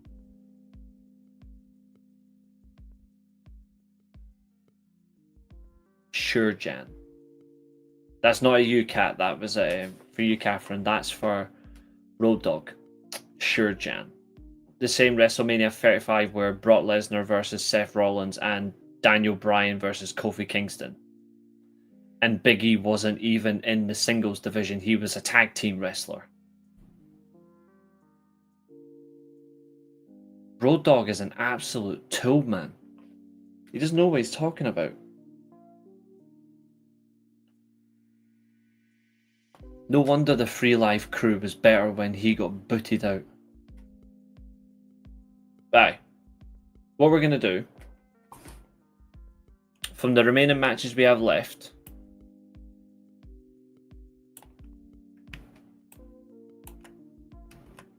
so we've got 48 matches.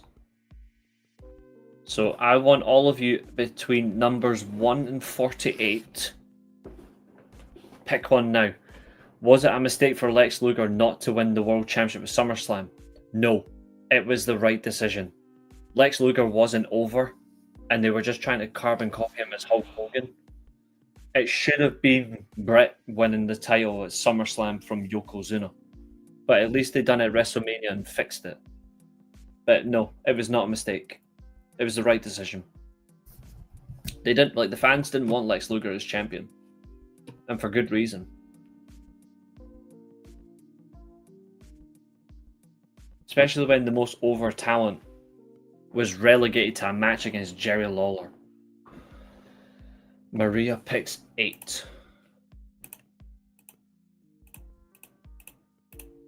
Interesting. Okay. Let's get the Wheel of Names. We like Wheel of Names.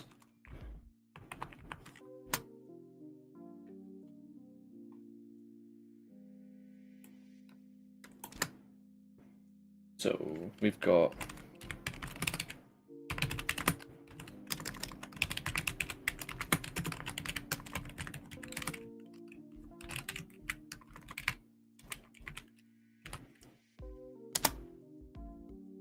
I won't tell you your choices until we get enough names picked in the chat. It's okay, Roy Sheen. Catherine picks number 25, okay? 9, 10, 11, 12, 13, 14, 15, 16, 17, 18, 19, 20, 21, 4. Oh! I think Lex versus Brett in Mania would have been awful. Because Brett would have to carry him.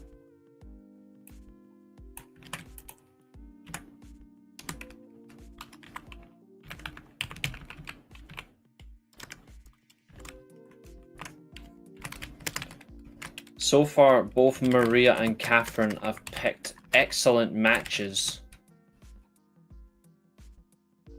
So numbers between 1 and 48. So we've had number 8 and 25. Fernando picks 26. Okay. That's an interesting choice.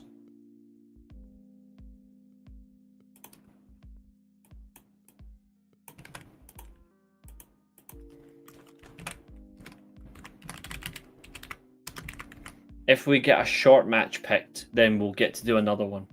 James picks number 33.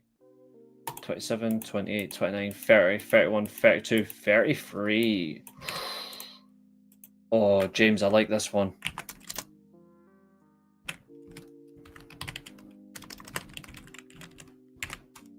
Some good choices so far.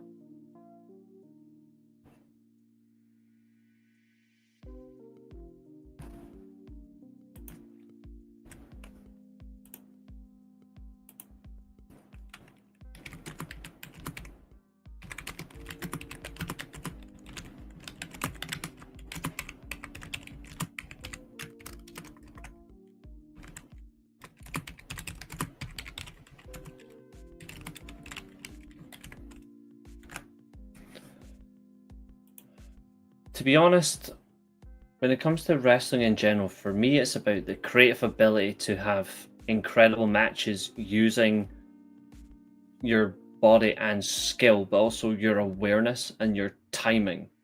For me, it's about the competitive nature of a wrestler that's the standout for me. That's what I love the most, because that gives me great in-ring wrestling. And that's my favorite part. Just gonna take one little break just to catch my breath. Keep getting those numbers in.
It's matches from our timeline of classic Watchalong matches, and yes, HBK was 2 meeting Vader. So it's between numbers 1 and 48.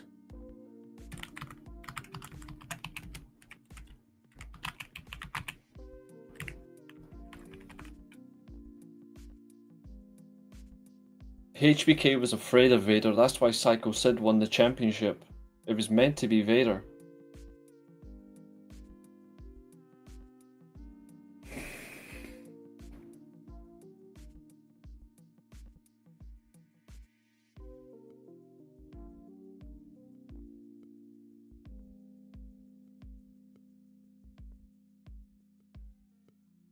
$42, okay.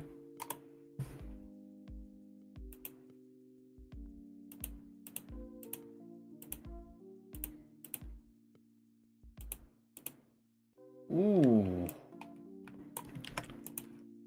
Interesting.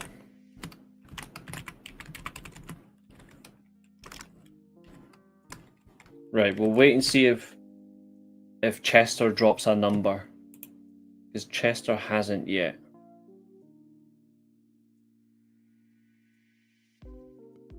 If Chester's still here.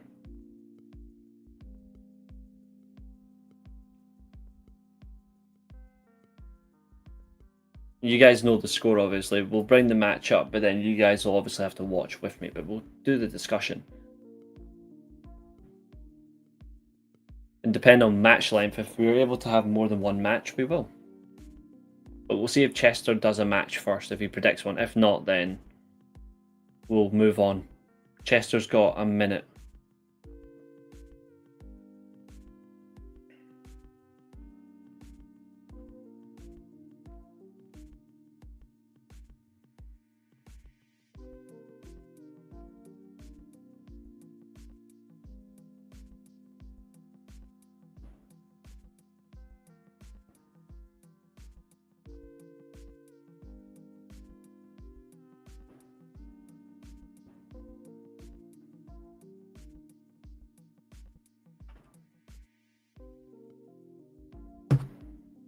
I'll give Chester another 10 seconds. And then we'll just spin the wheel.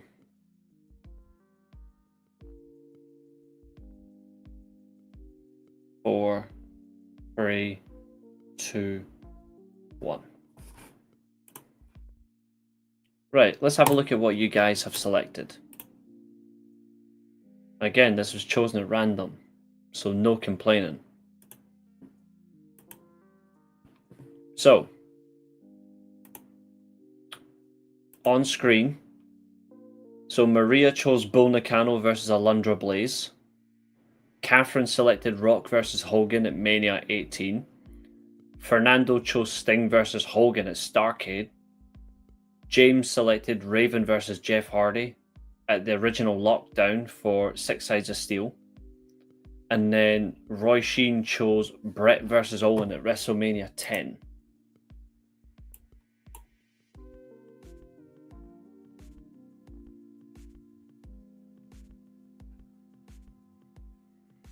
And we're going to spin the wheel and see what we get.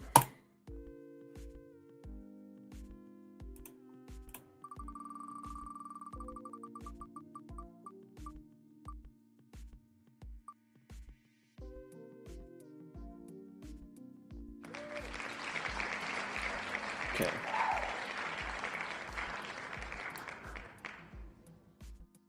So it's landed on Bull Nakano versus Alundra Blaze. So we'll see in terms of match length, because there's one in particular that stands out that I want to watch with everybody. But since that's not a particularly long match, we'll be able to do two.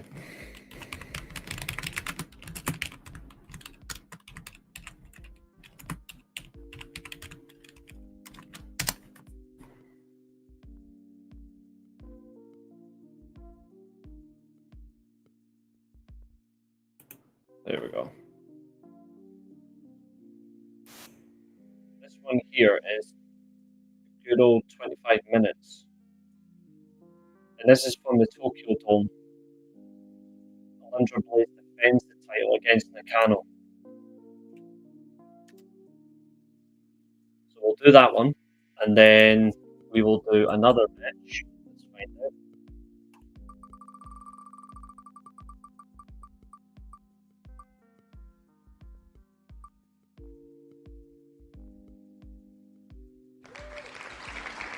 Ooh. So we will do that plus Rock versus Hogan.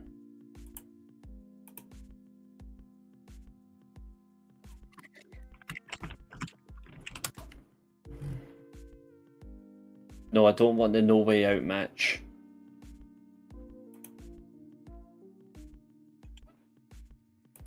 But I'll send you the link as well for Rock versus Hogan. So we'll start with Maria's suggestion, which is Alundra Blaze versus Bull Nakano from the Tokyo Dome.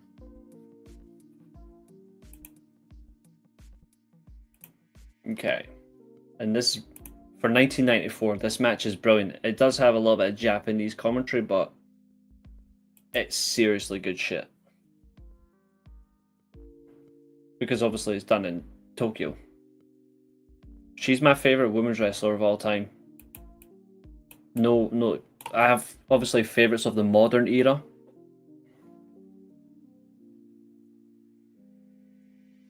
But in terms of all time, she is my favorite.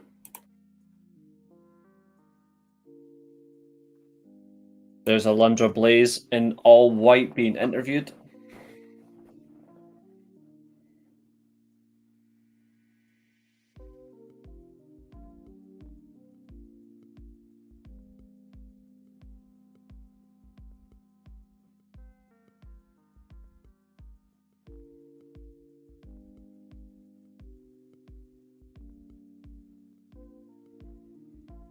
They had a chance to have a legendary promotion if they just backed these two. But I will skip to the entrances.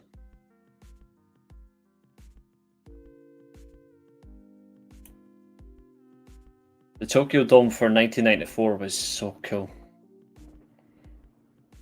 This was Big Egg Wrestling Universe.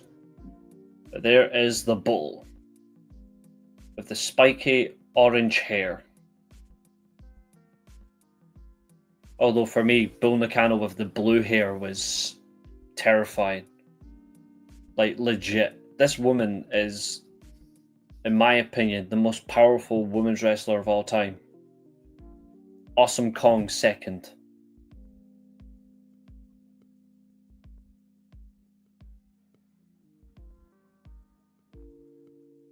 And that theme song is just so good.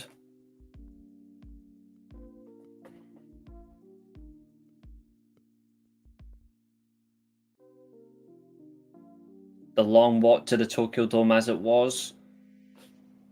The straight in and down entrance ramp. Bull Nakano, of course. I am at 3 minutes 51 seconds of this video. If anyone wants to know, Bull Nakano is carrying her nunchucks.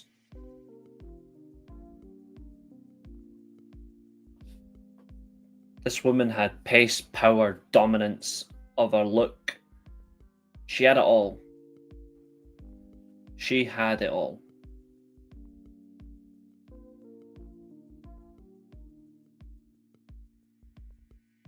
Ready to do battle for the WWF Women's Championship. And now it's time for the Blaze.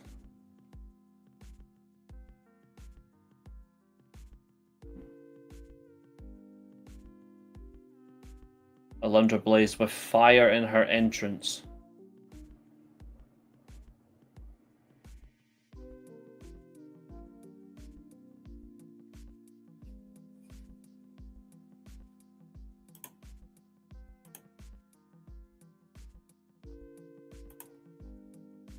And she's on the motorbike. Here she comes. Oh, her entrance was incredible. But Bull Nakano's entrance here is brilliant. All the bikers. Pure intimidation tactic 101.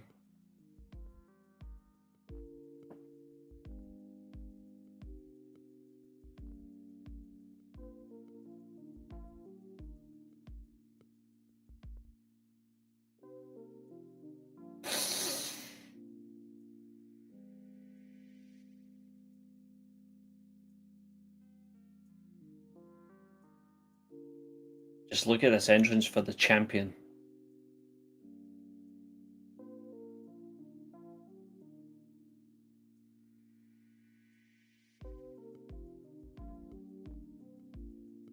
And there she is, on the back, with the American flag, yawn.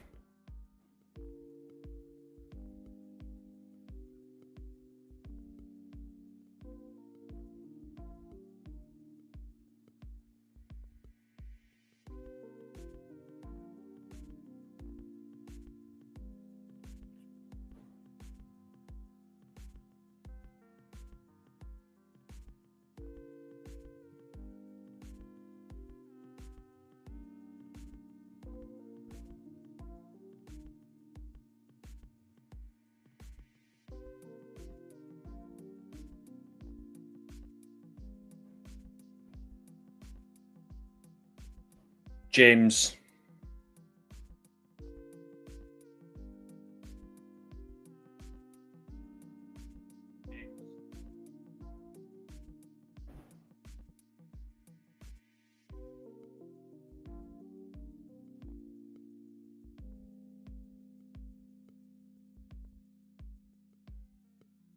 Alundra walking to the ring in an all-white bodysuit with the title round her waist.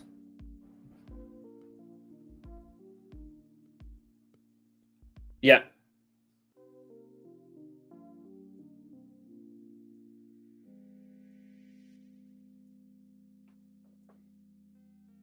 What sort of fucking comment is that?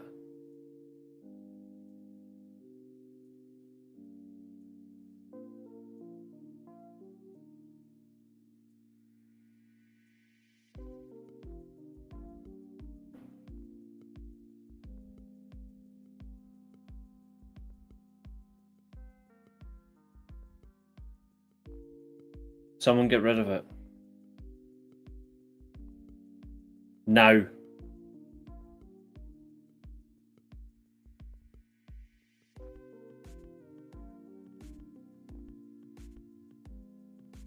Blaze takes off the championship and awards it. Oh.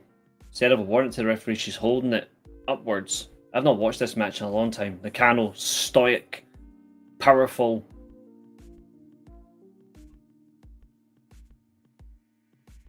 Blue face paint, blue lipstick, classic Nakano.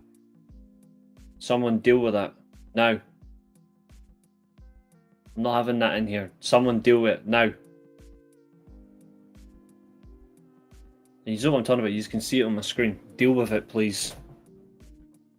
I'm not having that.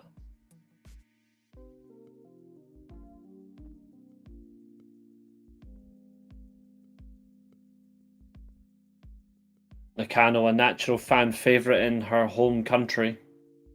But so is Alundra Blaze.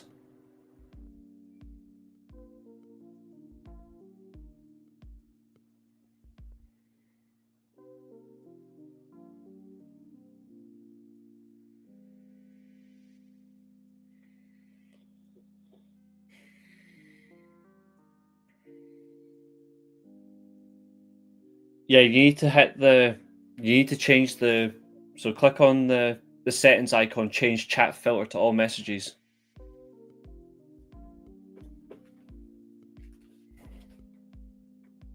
Both women shaking their hands. And the match is underway. Bell sounds in the Tokyo Dome. No, I want a full ban. Thank you. I'm not having that in my bloody show, especially when one of my proud members of my channel as a host is also someone from that community. I will not have that. And Bull lets Alundra Blaze off. She lets her go. Fucking disgusted that someone like that entered my chat. No, don't unhide them. Ugh, I'll deal with it.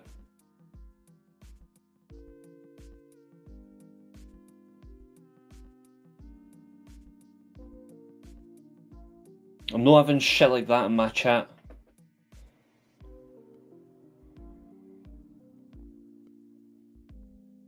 Whoever that account was, report it. It's disgusting behaviour.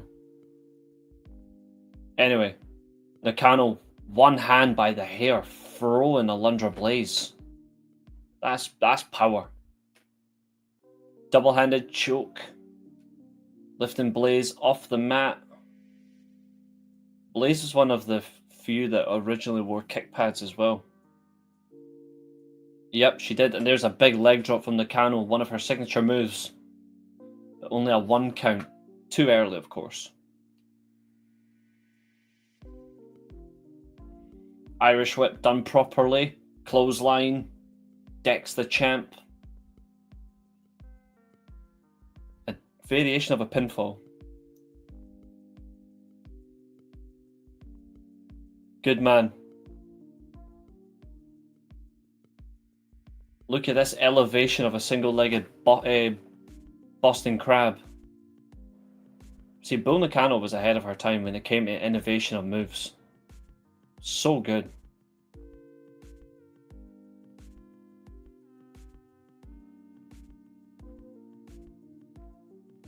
Could we do the Piper Pierce rematch tonight?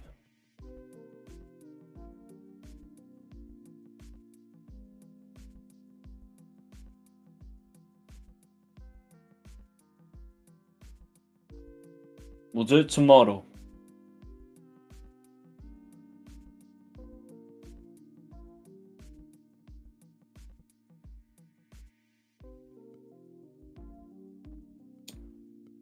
Piper Pierce is slightly different too.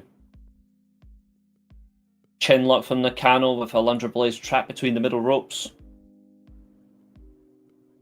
I'm guessing Susie is a clown. That's why they said it. Oh, look at that. Alundra Blaze rolling over the top rope. What a beautiful counter. Wrenching Nakano's gorgeous hair. A variation of a scoop slam.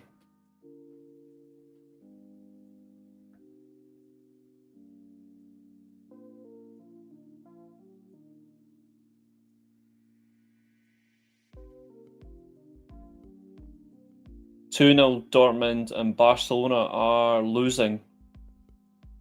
Sorry, 2-0 City versus Dortmund. Yeah, definitely a silly goose. Glenn, you're also in the game now.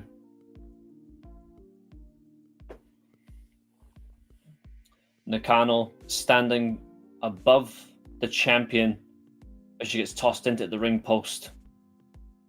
Oh, straight thrust kick. That recovery power is so good.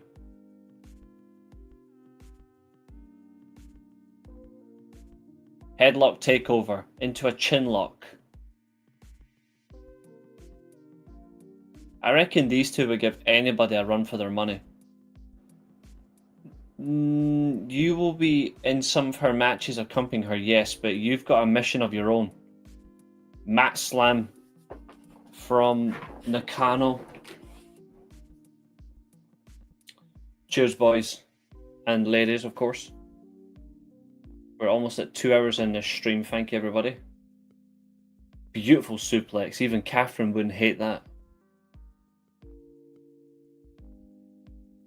I do like the pin attempts that Nakano did. They weren't just straight of the ordinary pin attempts. Like, she would use like random parts of her body to pin you.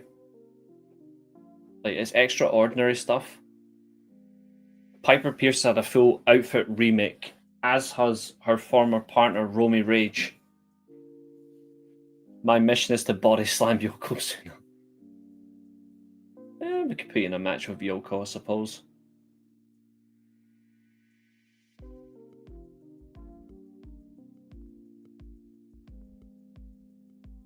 Nakano does reach the ropes. Long legs, of course.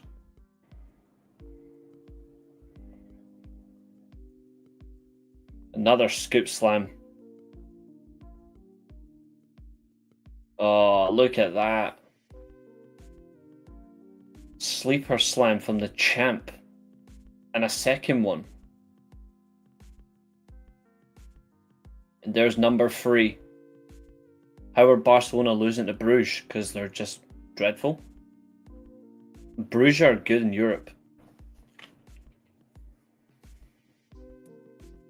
Alundra's going for the Blaze Bomb. But Nakano's got her up. Alabama Slam. Oh, no way. It's an inverted sharpshooter. There's a PTO.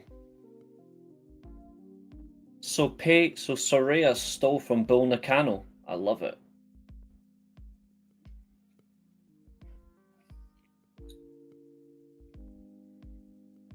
That says a lot that she stole from her. Yeah, I heard.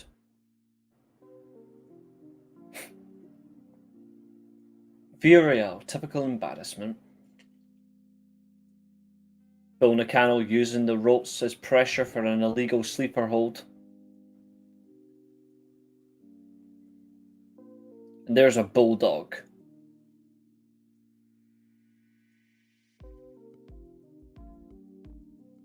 The raw power of Blaze as well for her power outs from a pin attempt is phenomenal.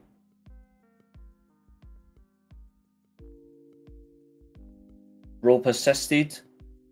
DDT. This is proper women's wrestling.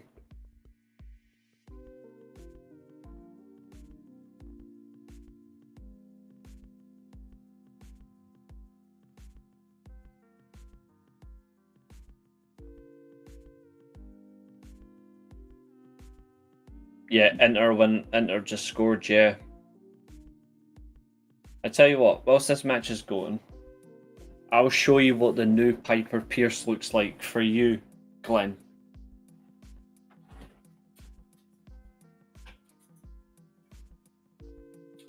Meanwhile, Blaze is going for a top rope superplex.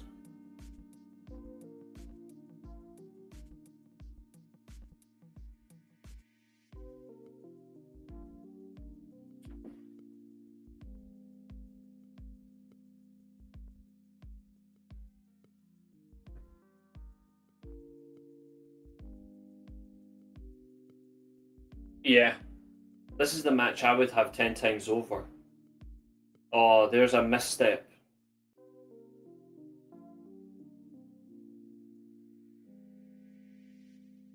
And Barry Bannon scored a long ranger. What's weird as well is Open Fight Night is back this week for TNA. I don't know how that's going to pan out. I'm a little bit worried. I'll show you what James looks like, and I'll show you what Piper Pierce looks like now, and I'll show you what Romy Rage looks like, because they've had updates.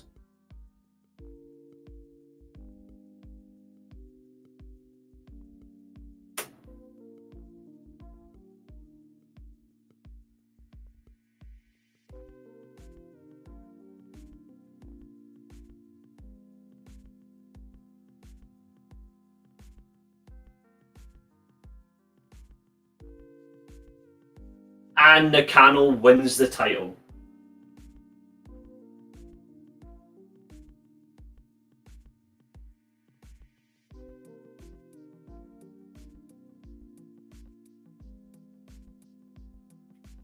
Nah, you're just called Glenn.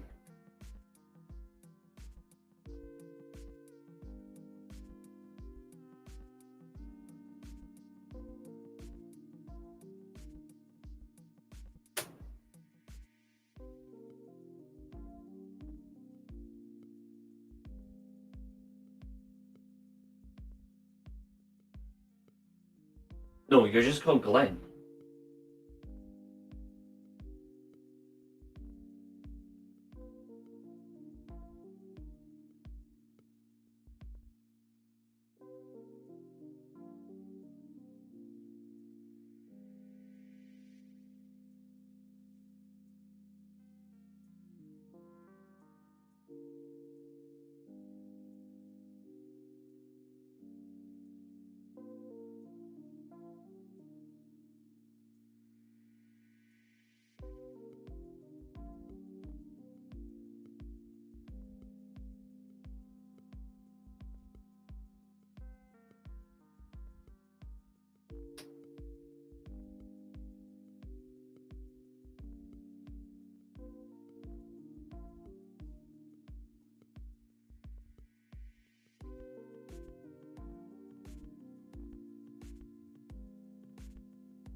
To be fair, in my defense, James, I've never seen what you look like.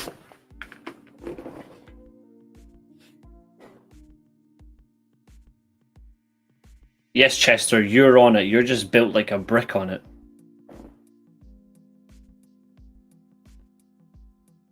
Bill Nakano, of course, has been presented with the championship and a celebration for winning the title.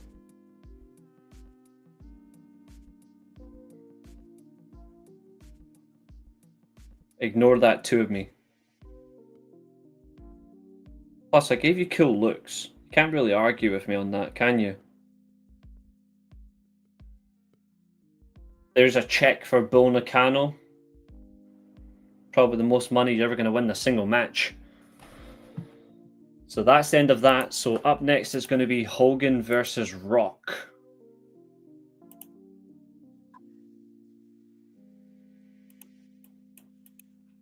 But before we do that, so this, formerly known as Oliver Schmidt, had a concussion, and decided that he will now be, he will now be Glenn.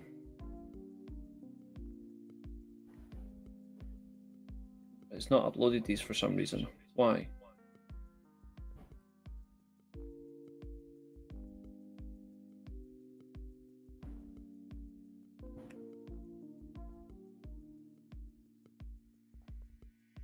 God's sake.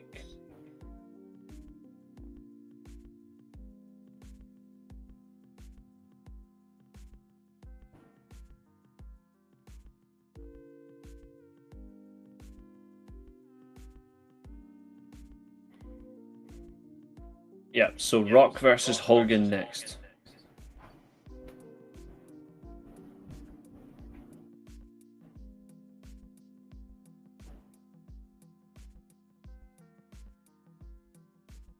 Yeah, let's try it now.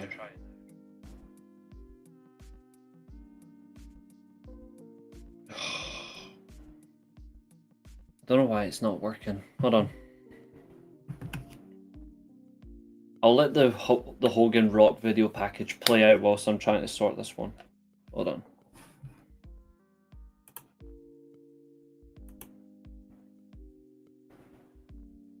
What you gonna do?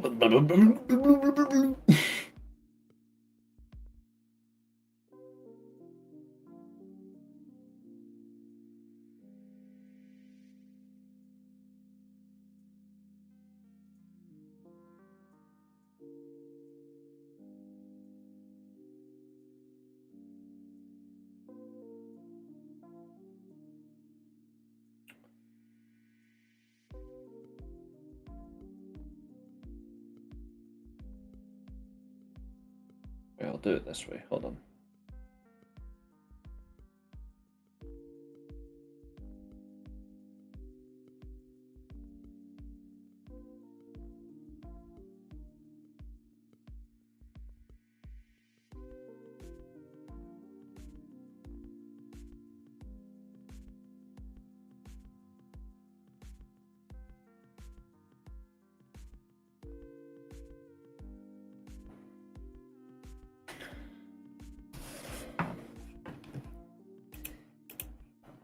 Right. We'll do it this way.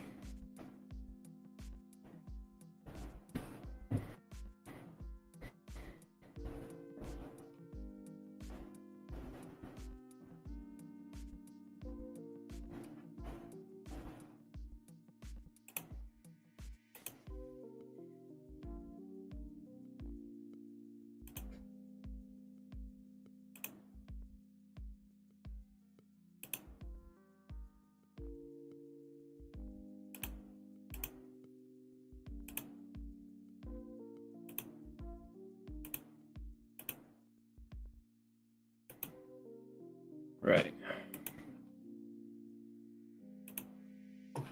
So here's the new...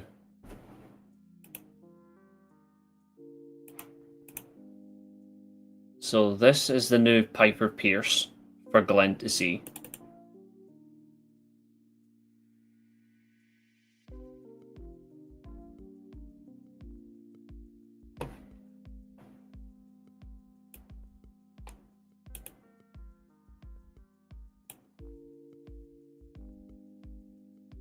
So that's the new Piper.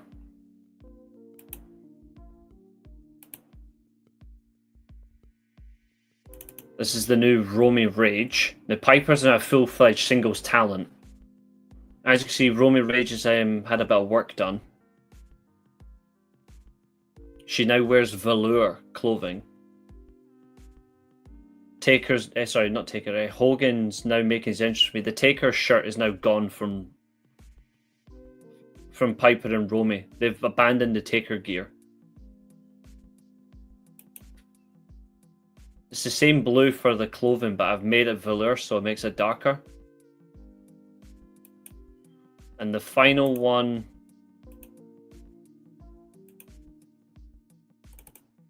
Glenn.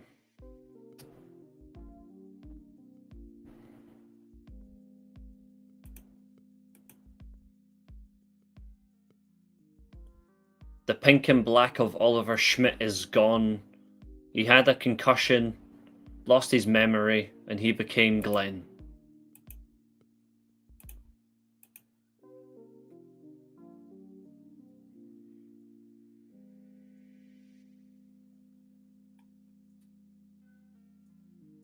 It's NXT, who cares?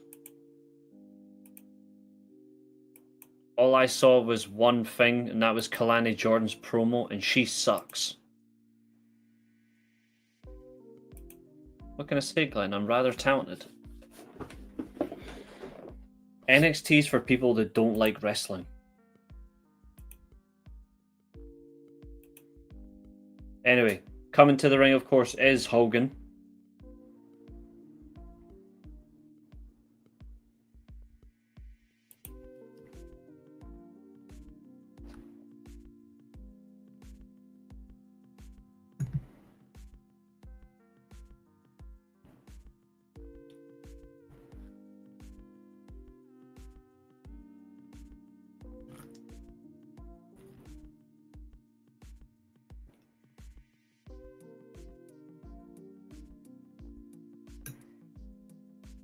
This is a match that will always be one I will like watching, even though it's got Hogan in it. Like, this match cannot be faulted at all.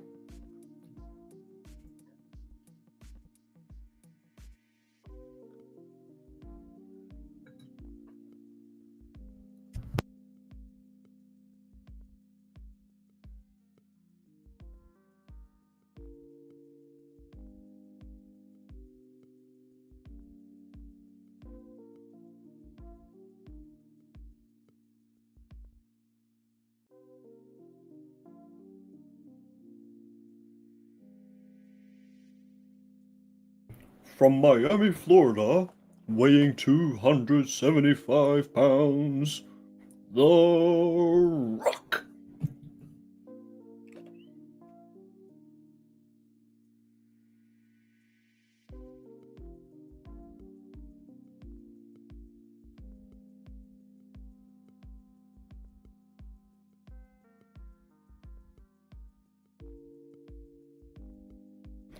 This match for me is one of the reasons why Jim Ross is the greatest commentator of all time.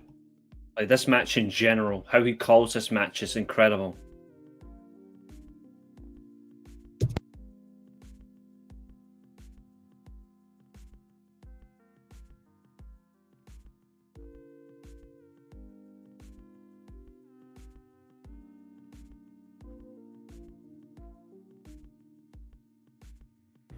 She's awful as that champion.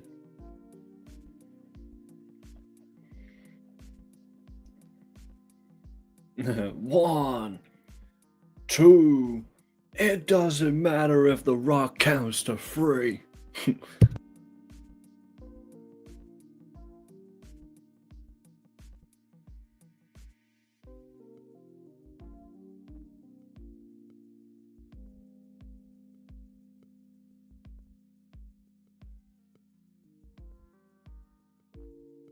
The Rock is something you're not, and that's undisputed champion, so shut up, bitch.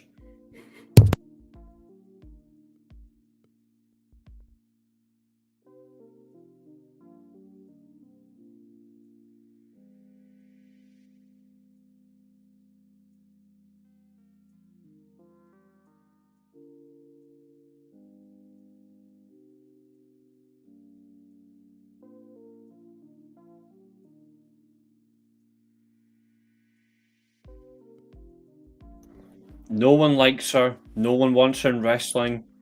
She needs to fuck off like the midget that she is. She's awful.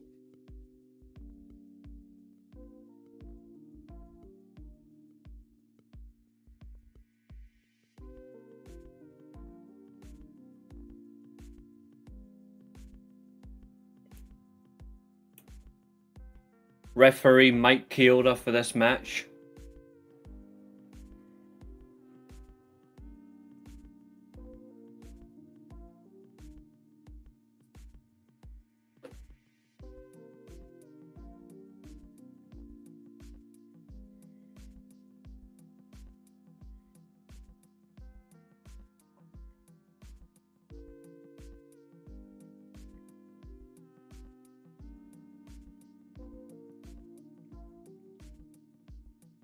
The fact that The Rock changed to a heel in this match as well was, well, working heel was perfect. That sums it up.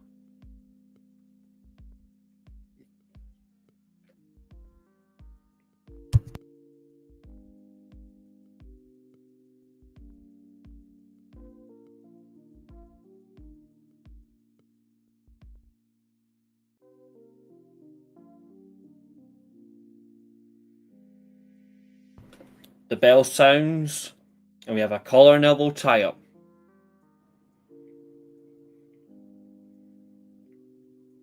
Who the hell is May Steele? Hogan, also in this match, weighed 275 pounds, but that was 275 pounds of steroids. Overpowers Rock in the early going.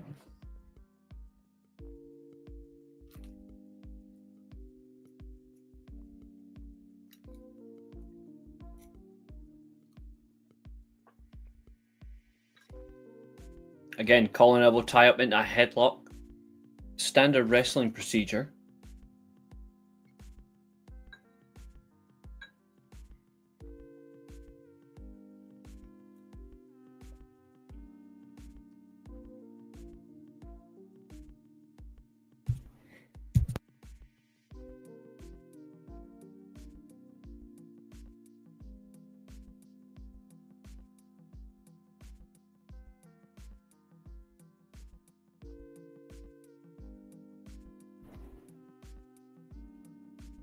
The Hogan pose running through Skydome. The line had been drawn. The proverbial line.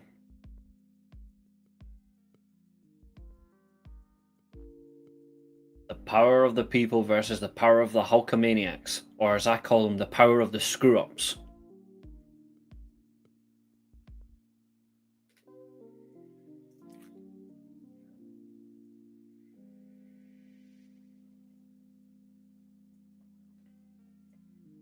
Smart wrestling by Hogan, which is rare.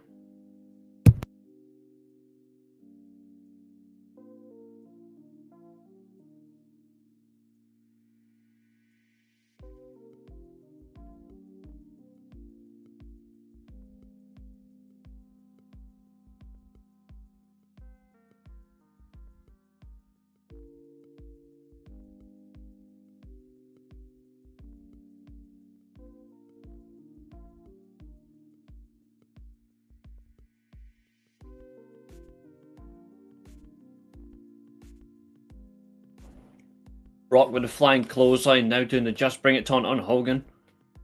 Hogan in this match was 47, I believe. I believe he was 47, close to that, and Rock was only 31.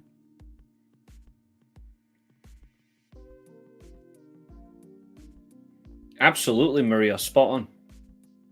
But that is because of the times of the crowd. It's just hard.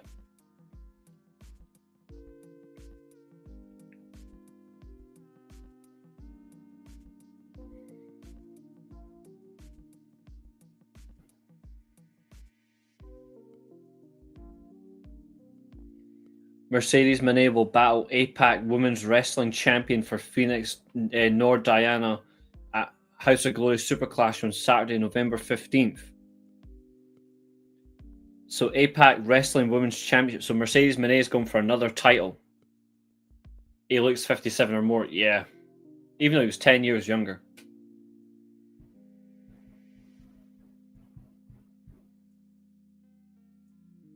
I think we can safely say that's another title for Mercedes Moné if she wins that. House of Glory as well. I was definitely a Rock on this one, 100%. Flair when he retired was 73.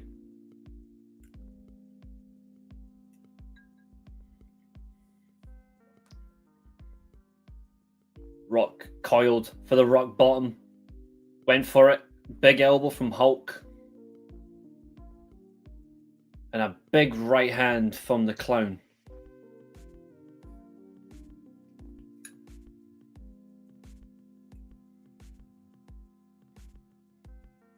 Oh. An exposed elbow on the face. Now dropping the elbows. I'll be back on screen just a second.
Yes, I was, even as a 5-year-old, like I was 5 when this match happened. Actually, no, it wasn't. I was 4 years old and 11 months. I didn't turn 5 until a month later. But yes, even as a reaction, I was like, I didn't really know the difference back then, but in terms of reaction, I was like, wow, this is loud. Hogan, abdominal stretch. Nobody does the abdominal stretch anymore. I hate that. Big overhand clubbing blows from Hogan into the ribs of The Rock. And now, small package.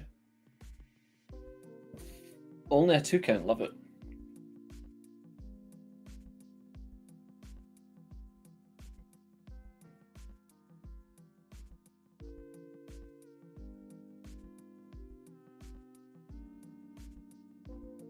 Yep, March 2002.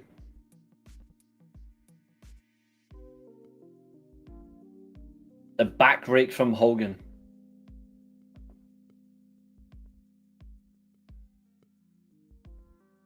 I was watching wrestling for 3 years before this Mania.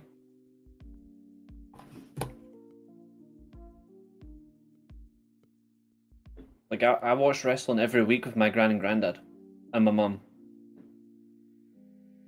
I've watched wrestling religiously since Backlash 1999. So it's about just about 3 years at this point. Yeah, exactly. They should never have been. They should never have been that match. This should have been the main event. So Reese is 29 or 30. Interesting guesses. Here come the 10 punches, but there's a bite after 3. We all knew Hogan had a bit kinky feeling, but turns it around. Here comes the chops.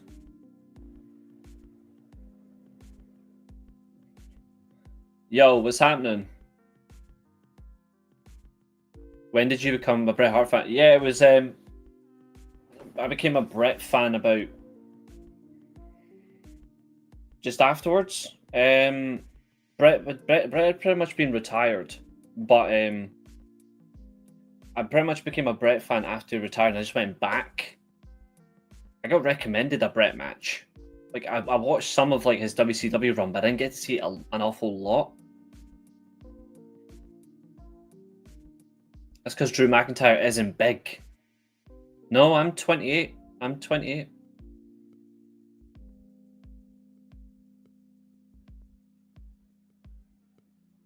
I do not know what FurCon is. Sorry.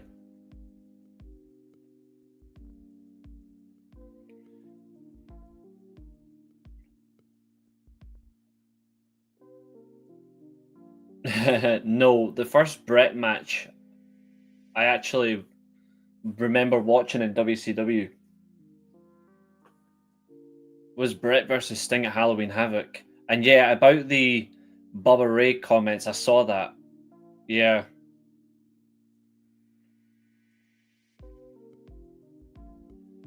I agree, Rock should have lost. This is actually the match that put people off WWE forever, by the way. Because this was the true, like, what a way to humiliate WCW. That's what this was. WCW had already been gone by this point, but this was a humiliation tactic. They also got the matches wrong. Like, I wanted Rock versus Scott Hall, and I wanted Austin versus Hogan, but they refused each other. So I'm happy we got Rock versus Austin anyway. That's correct. We spoke about that at the start of the show.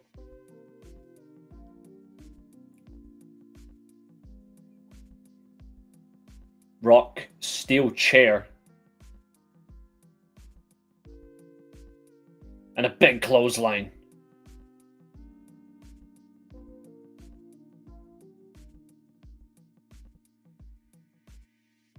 Yeah, it was right at the start, dude. We spoke about it. Who was your granddad's favourite wrestler? Macho Man Randy Savage. Here come the attacks. Irish Whip. Ducks under. Ref bump. Samoan heritage.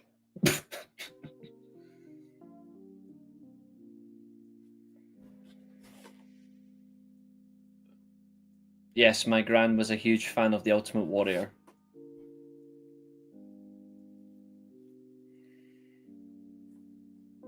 It's my favorite of all.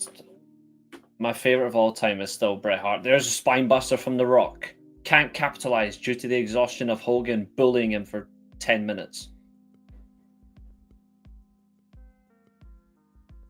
68,000 at Sky Dome, allegedly.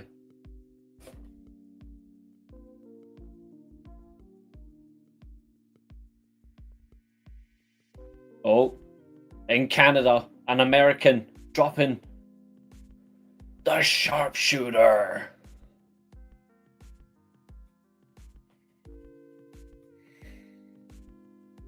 I locked that on someone at school once for pissing me off. Put them in the sharpshooter. Then for show and tell, when I had to do a presentation on a topic of my choice, I chose wrestling, and the same person that pissed me off, I put them again in the sharpshooter as a demonstration. Who's now one of my best friends and a colleague at work. Hogan tapping out, but Mike Chioda is knocked out into next week, or in this case, knocked into March 18th, 2002. He was knocked a day later. Yanked him. Mike Chioda had a back-to-back manias. He got bullied by top talents. He got bullied by Taker, and he got bullied by Rock. Hogan, low blow. And the fans chant in unison. Hogan, rock bottom. Won't deny Hogan actually was one of the best to do it against him. Chris Jericho, in my opinion, was the best to ever use the rock bottom on The Rock, though. But Hogan, I think, was second. It's actually really well done. And now he's taking off the belt, the weight belt.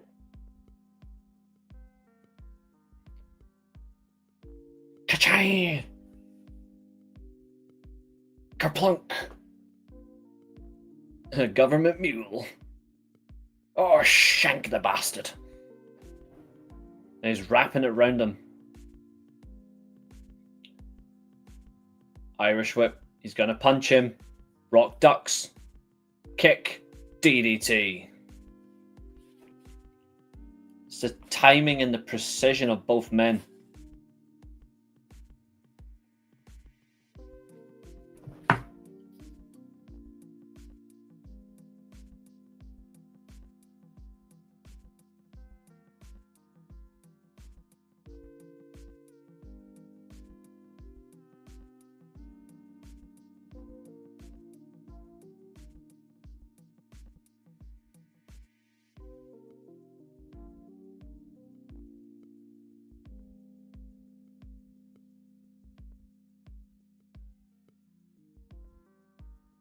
Yeah, Booker T's was alright.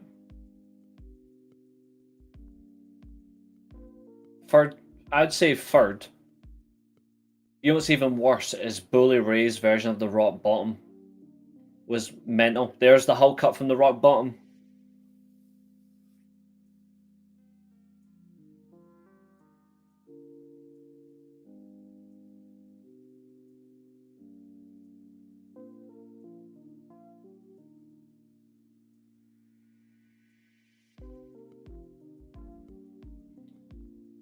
Hulking up.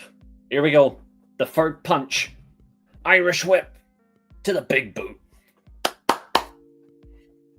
I hate that shitty taunt, but it's always funny to mock it. There's the leg drop. He did, but he actually did do a good Rock Bottom. I can't deny it. There's a kick out. He beat Andre with that move. No, that's not my top 5. And straight into a Daily Motion ad break.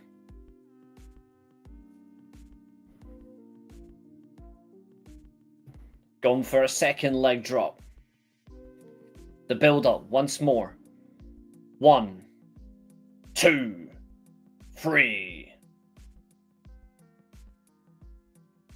Your English is fine. There's the big boot. Time for another leg. And he missed.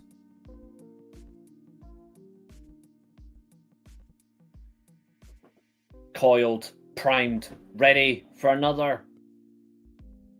Rock bottom. It's involved. Which is my favourite match I've ever watched. I'll need to recount the timeline and figure that one out. That's a hard one. Rock's going for his third rock bottom in this match. Bang! Connects. Rock. Hand over the chest of Hogan. Flips up. Kip up. Here it comes. Elbow pad. Off. Running fast. And drops the people's elbow.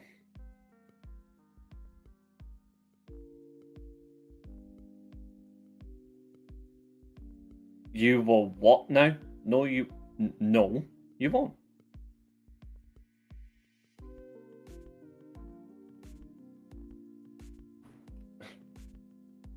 There. Another classic revisited. You don't know me.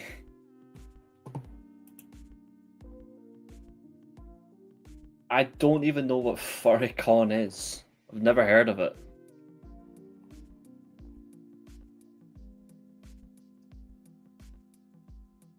How would you rate the tribute match? It was excellent. It is genuinely excellent. Never done them.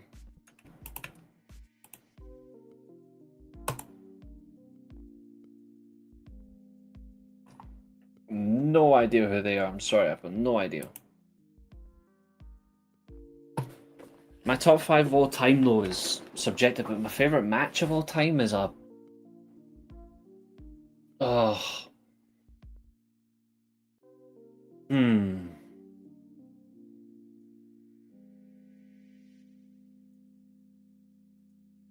I don't know what I would say my favourite match of all time is.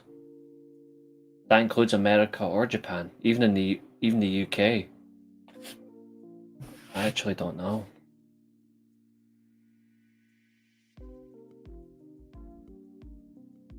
That's true. To be fair, their WrestleMania 13 matches is one of my favourite ever, but I prefer the 96 Survivor Series match. He's not one of just a few to beat Stone Cold. He's also the person I believe of the most wins over Stone Cold. I'm pretty sure Bret has beaten Stone Cold more than anyone's beaten Steve Austin in the ring. I'm pretty sure, actually.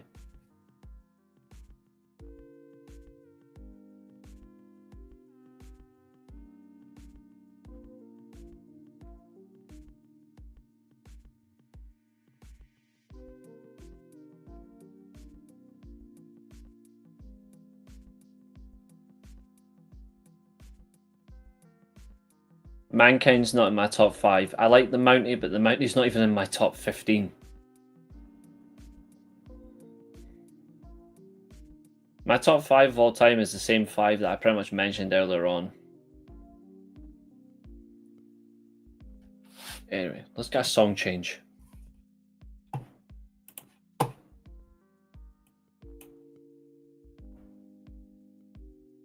Macho Man in your top 20. He should be a lot higher than that. Let's get a song change.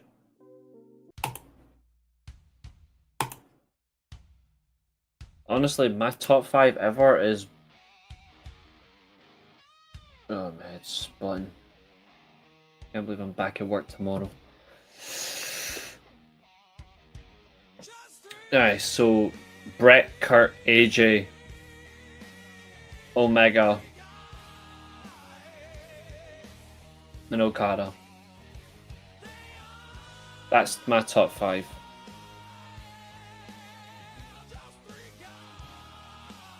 Macho Man, Liger, Sting,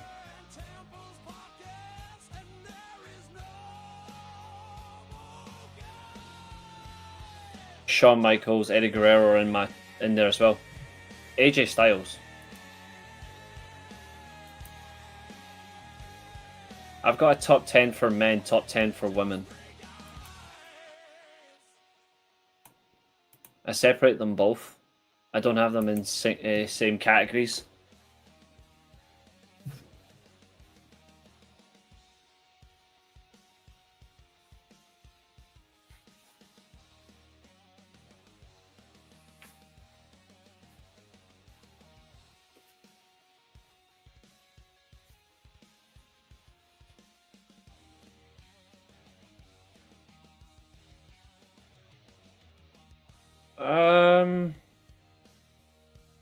I'd say he deserves a little bit. Top 5 women: Bull Nakano, Deonna Purrazzo,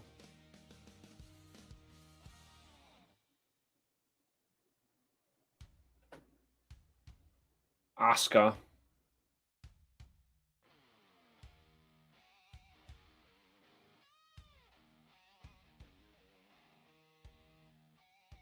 Awesome Kong, Taylor Wilde.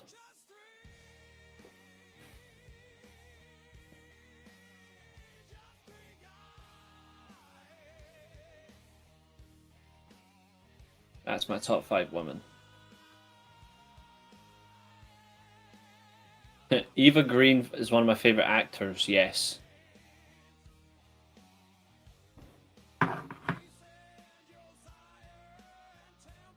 She's in my top 5 favorite women's actors.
Eva Green should have played Wonder Woman.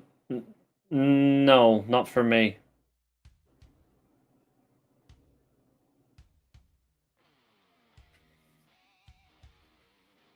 Chris Jericho is a great one. Jericho's in my top 10 as well. My first 10 is Hogan, Austin, Taker, HBK, Rock, Cena, Jericho, Mankind, Henry, Big Slow. Interesting. I expected Kevin Nash to be in your list, Roy Sheen, because you're always gobbling for him.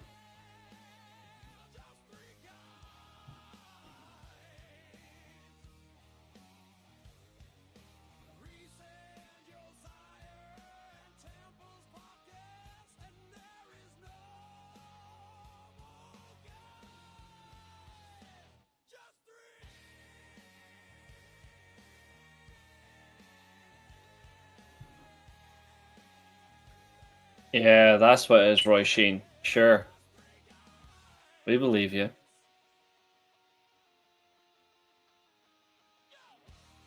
She was brilliant in 300 Rise of Empire, I agree. Big Show's got as much charisma as he does the shits that come out of him. He's got no charisma. Booker T was just bland. Kane, on the other hand, was charismatic. Fucking hate the Big Slow. Hate the Big Slow. And I will never ever get over Booker T and his terrible English accent. In fact, I just hate Booker T in general anyway.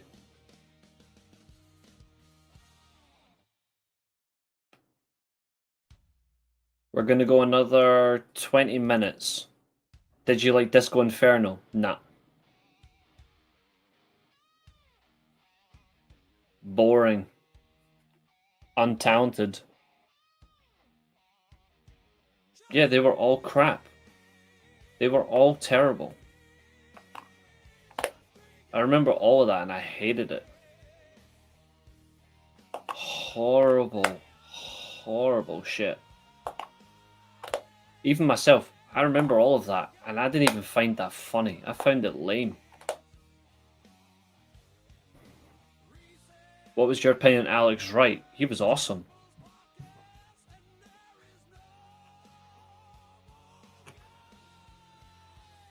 What a brilliant wrestler. And his comedic dancing was awesome. I loved Alex Wright. He was awesome.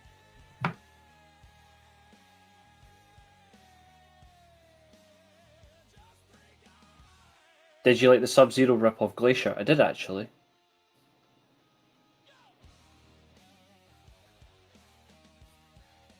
Yeah. It was a decent gimmick, but I preferred 06 to 08 Mark Henry.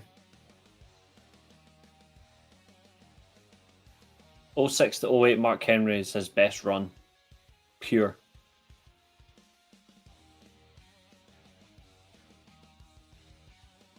Now, Just Free Guys is back on this weekend. What's up, Tempo? Just Free Guys is on the weekend. Tomorrow... I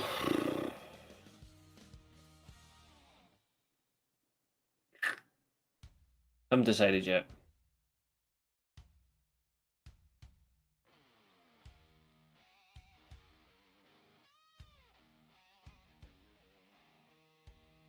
The last Just Free Guys show was over 100 views as well, so we do thank you all for that as well.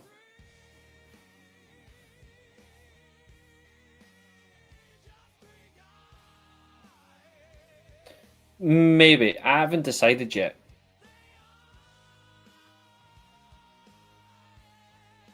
I honestly haven't decided yet.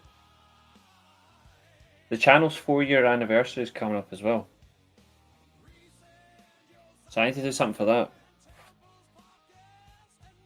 We need to get Ailey back for it. Nah, day off is on Friday. I'm back at work tomorrow as well. And I'm at the gym. Actually, I might take the day off tomorrow and just do it on Friday instead.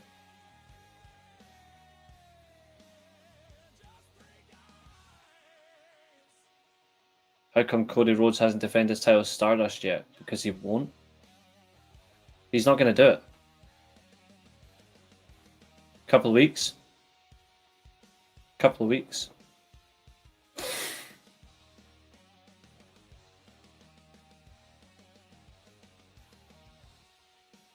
Did Billy Kidman get a fair shake in WWE? No. They humiliated him. Billy Kidman's got the best shooting star press of all time and they tried to humiliate him.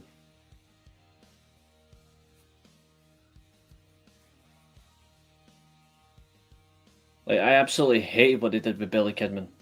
Yes, he won he did win titles, but he didn't get like to have like a proper reign because they kept second guessing him with the shooting star, which I thought was really unacceptable. Billy Kidman is one of my favorite non-mass like high flyers that WWE ever had, and in wrestling in general.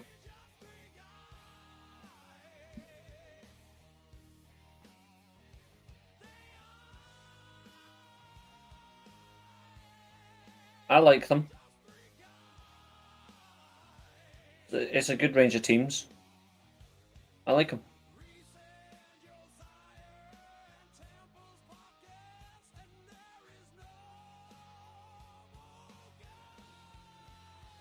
I certainly do like them.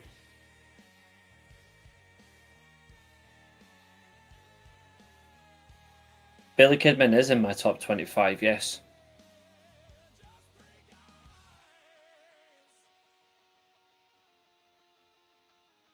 Better shooting star, Billy Kidman or Matt Sydal? Still Kidman for me. Matt Sydal had a brilliant shooting star though. In what universe did Kevin Nash look amazing?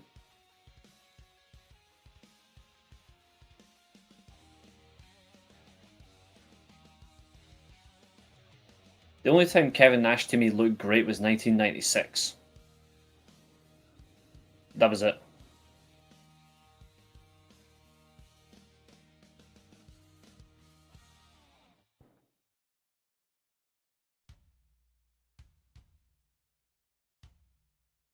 Top 3 members of a Bullet Club all time.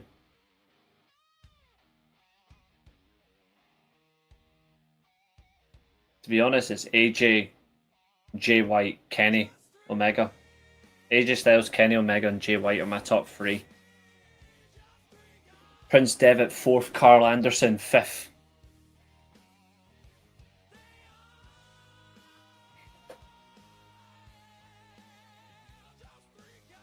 Just because he had long hair, had a clean mustache and a goatee doesn't make you good.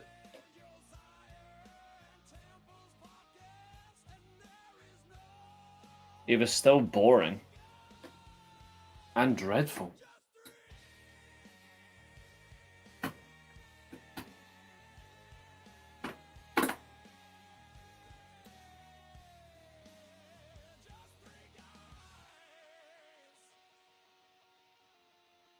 It works for Reese. I mean, I just look great.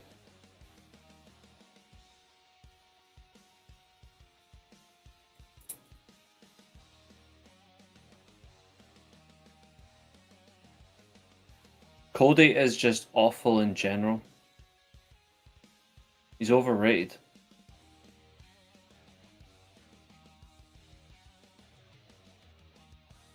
His best ever match was with his brother. No, Roy Sheen, no.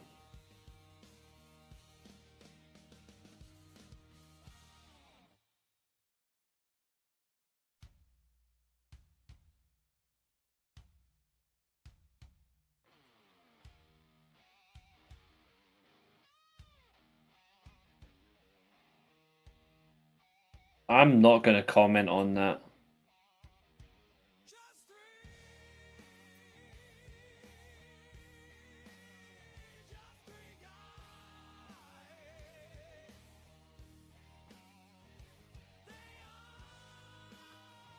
He's been pampered for like 3 years. The guy is overwhelming in his matches. Oh, and by the way, his next opponent's going to be Brock Lesnar.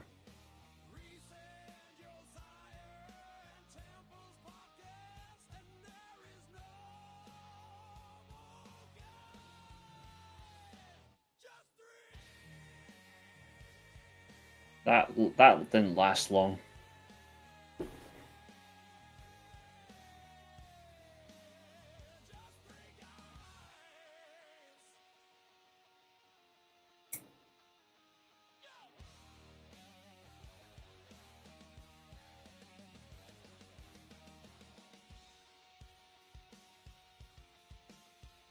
So did many others, but it still didn't last much.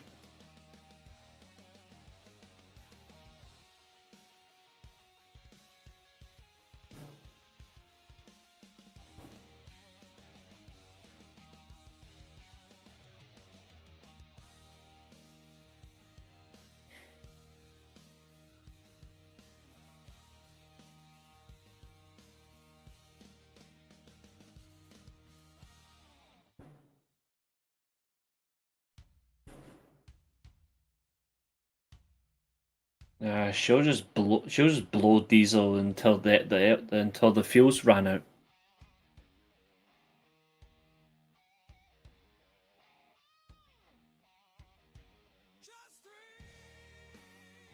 Is it hard for you to enjoy Peacemaker because of Cena?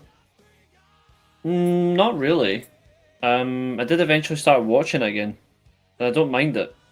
I just think his acting is awful.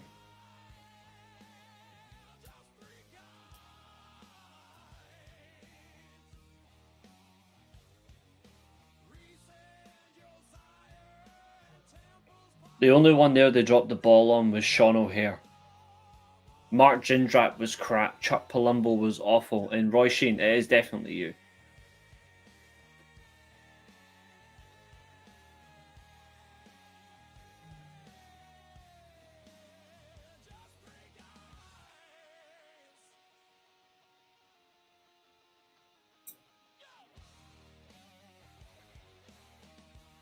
Sean Stasiak was terrible.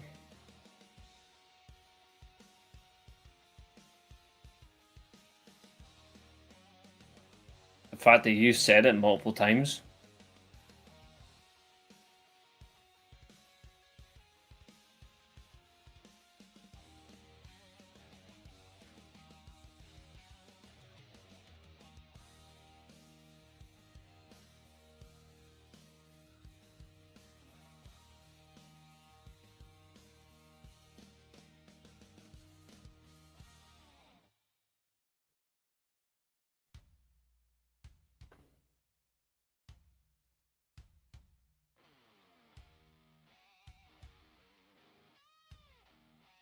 Jeez.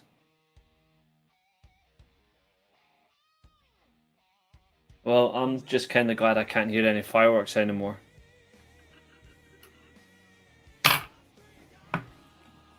I don't know if you did, Roy Sheen, but that's awkward for him though. That when you're with him, you're thinking of Diesel. Any means to stop Barcelona getting beat is an embarrassment. Looking at the other scores though, Inter Milan only just winning 2-1. Oh, Marseille getting beat into the scumbags. Galatasaray 3, Ajax 0. Osimhen just destroying them. That's just funny.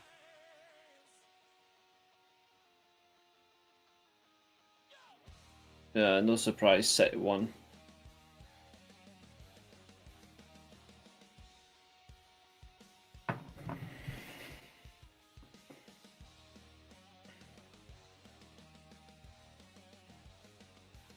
Sean O'Hare would murder Gunther in like 3 seconds. Well, the current WWE version of Gunther, yes, he would. Indy's Walter? Nah.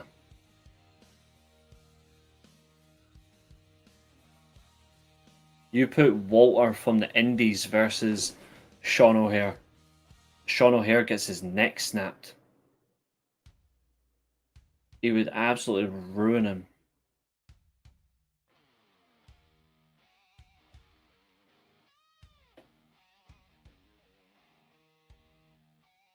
Final 7 minutes of the stream. So, you can be a trained fighter and still get beat.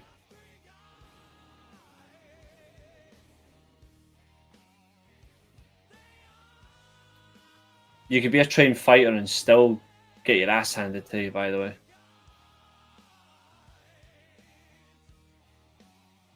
And Gunther is no slouch of a man either.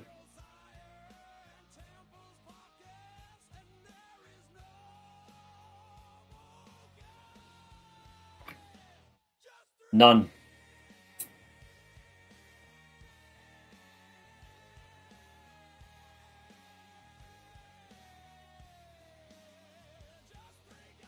He's never had a good match.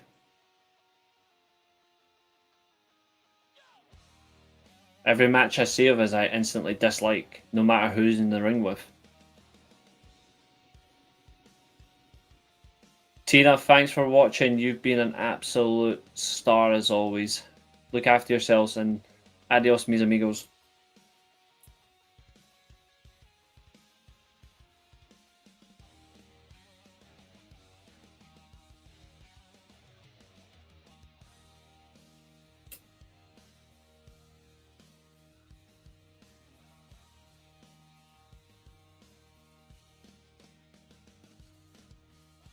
Ugh.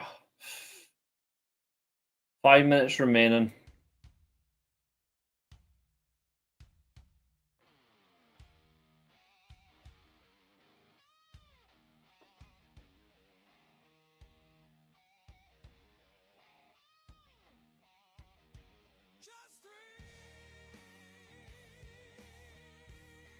I think you're also forgetting as well what Gunther also did in Austria. It wasn't just wrestling.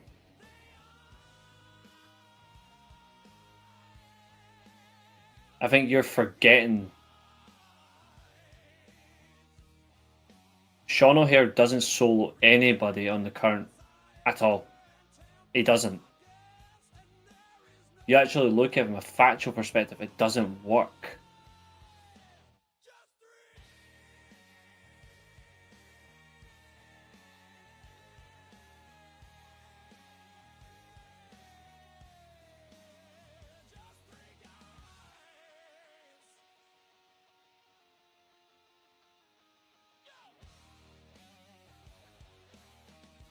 I'm going to be honest, there's no one in this era that I think would thrive in 80s, 90s Japanese wrestling. None. I don't think any of them would.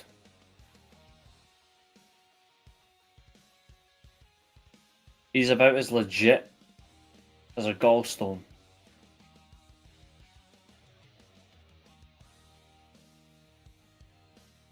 He's ill-disciplined.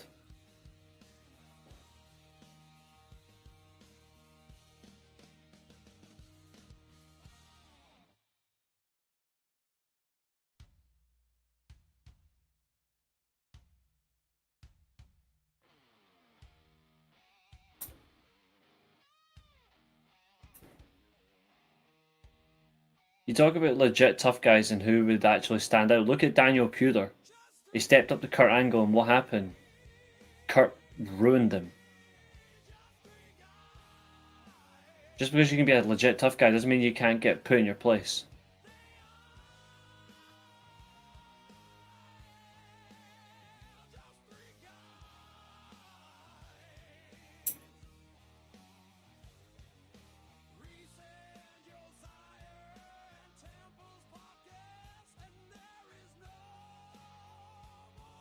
That match was horrible.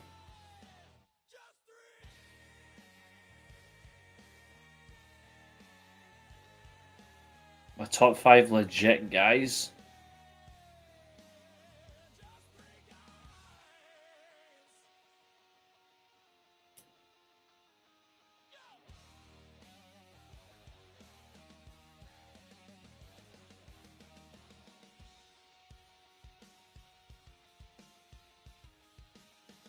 Lesnar, Shamrock, Severn,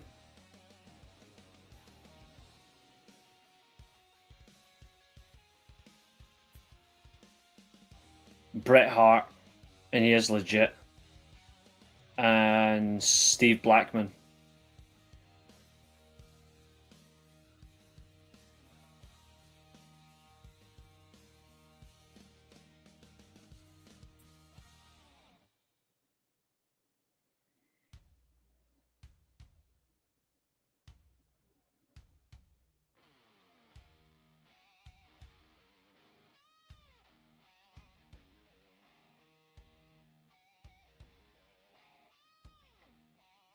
Bobby Lashley isn't a legit tough guy.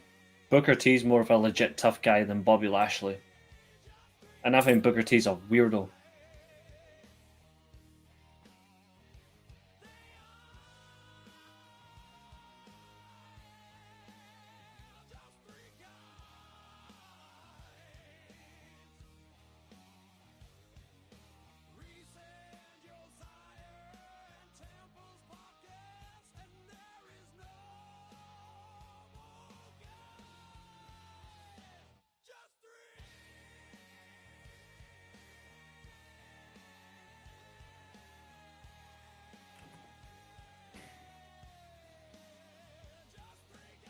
Anyway,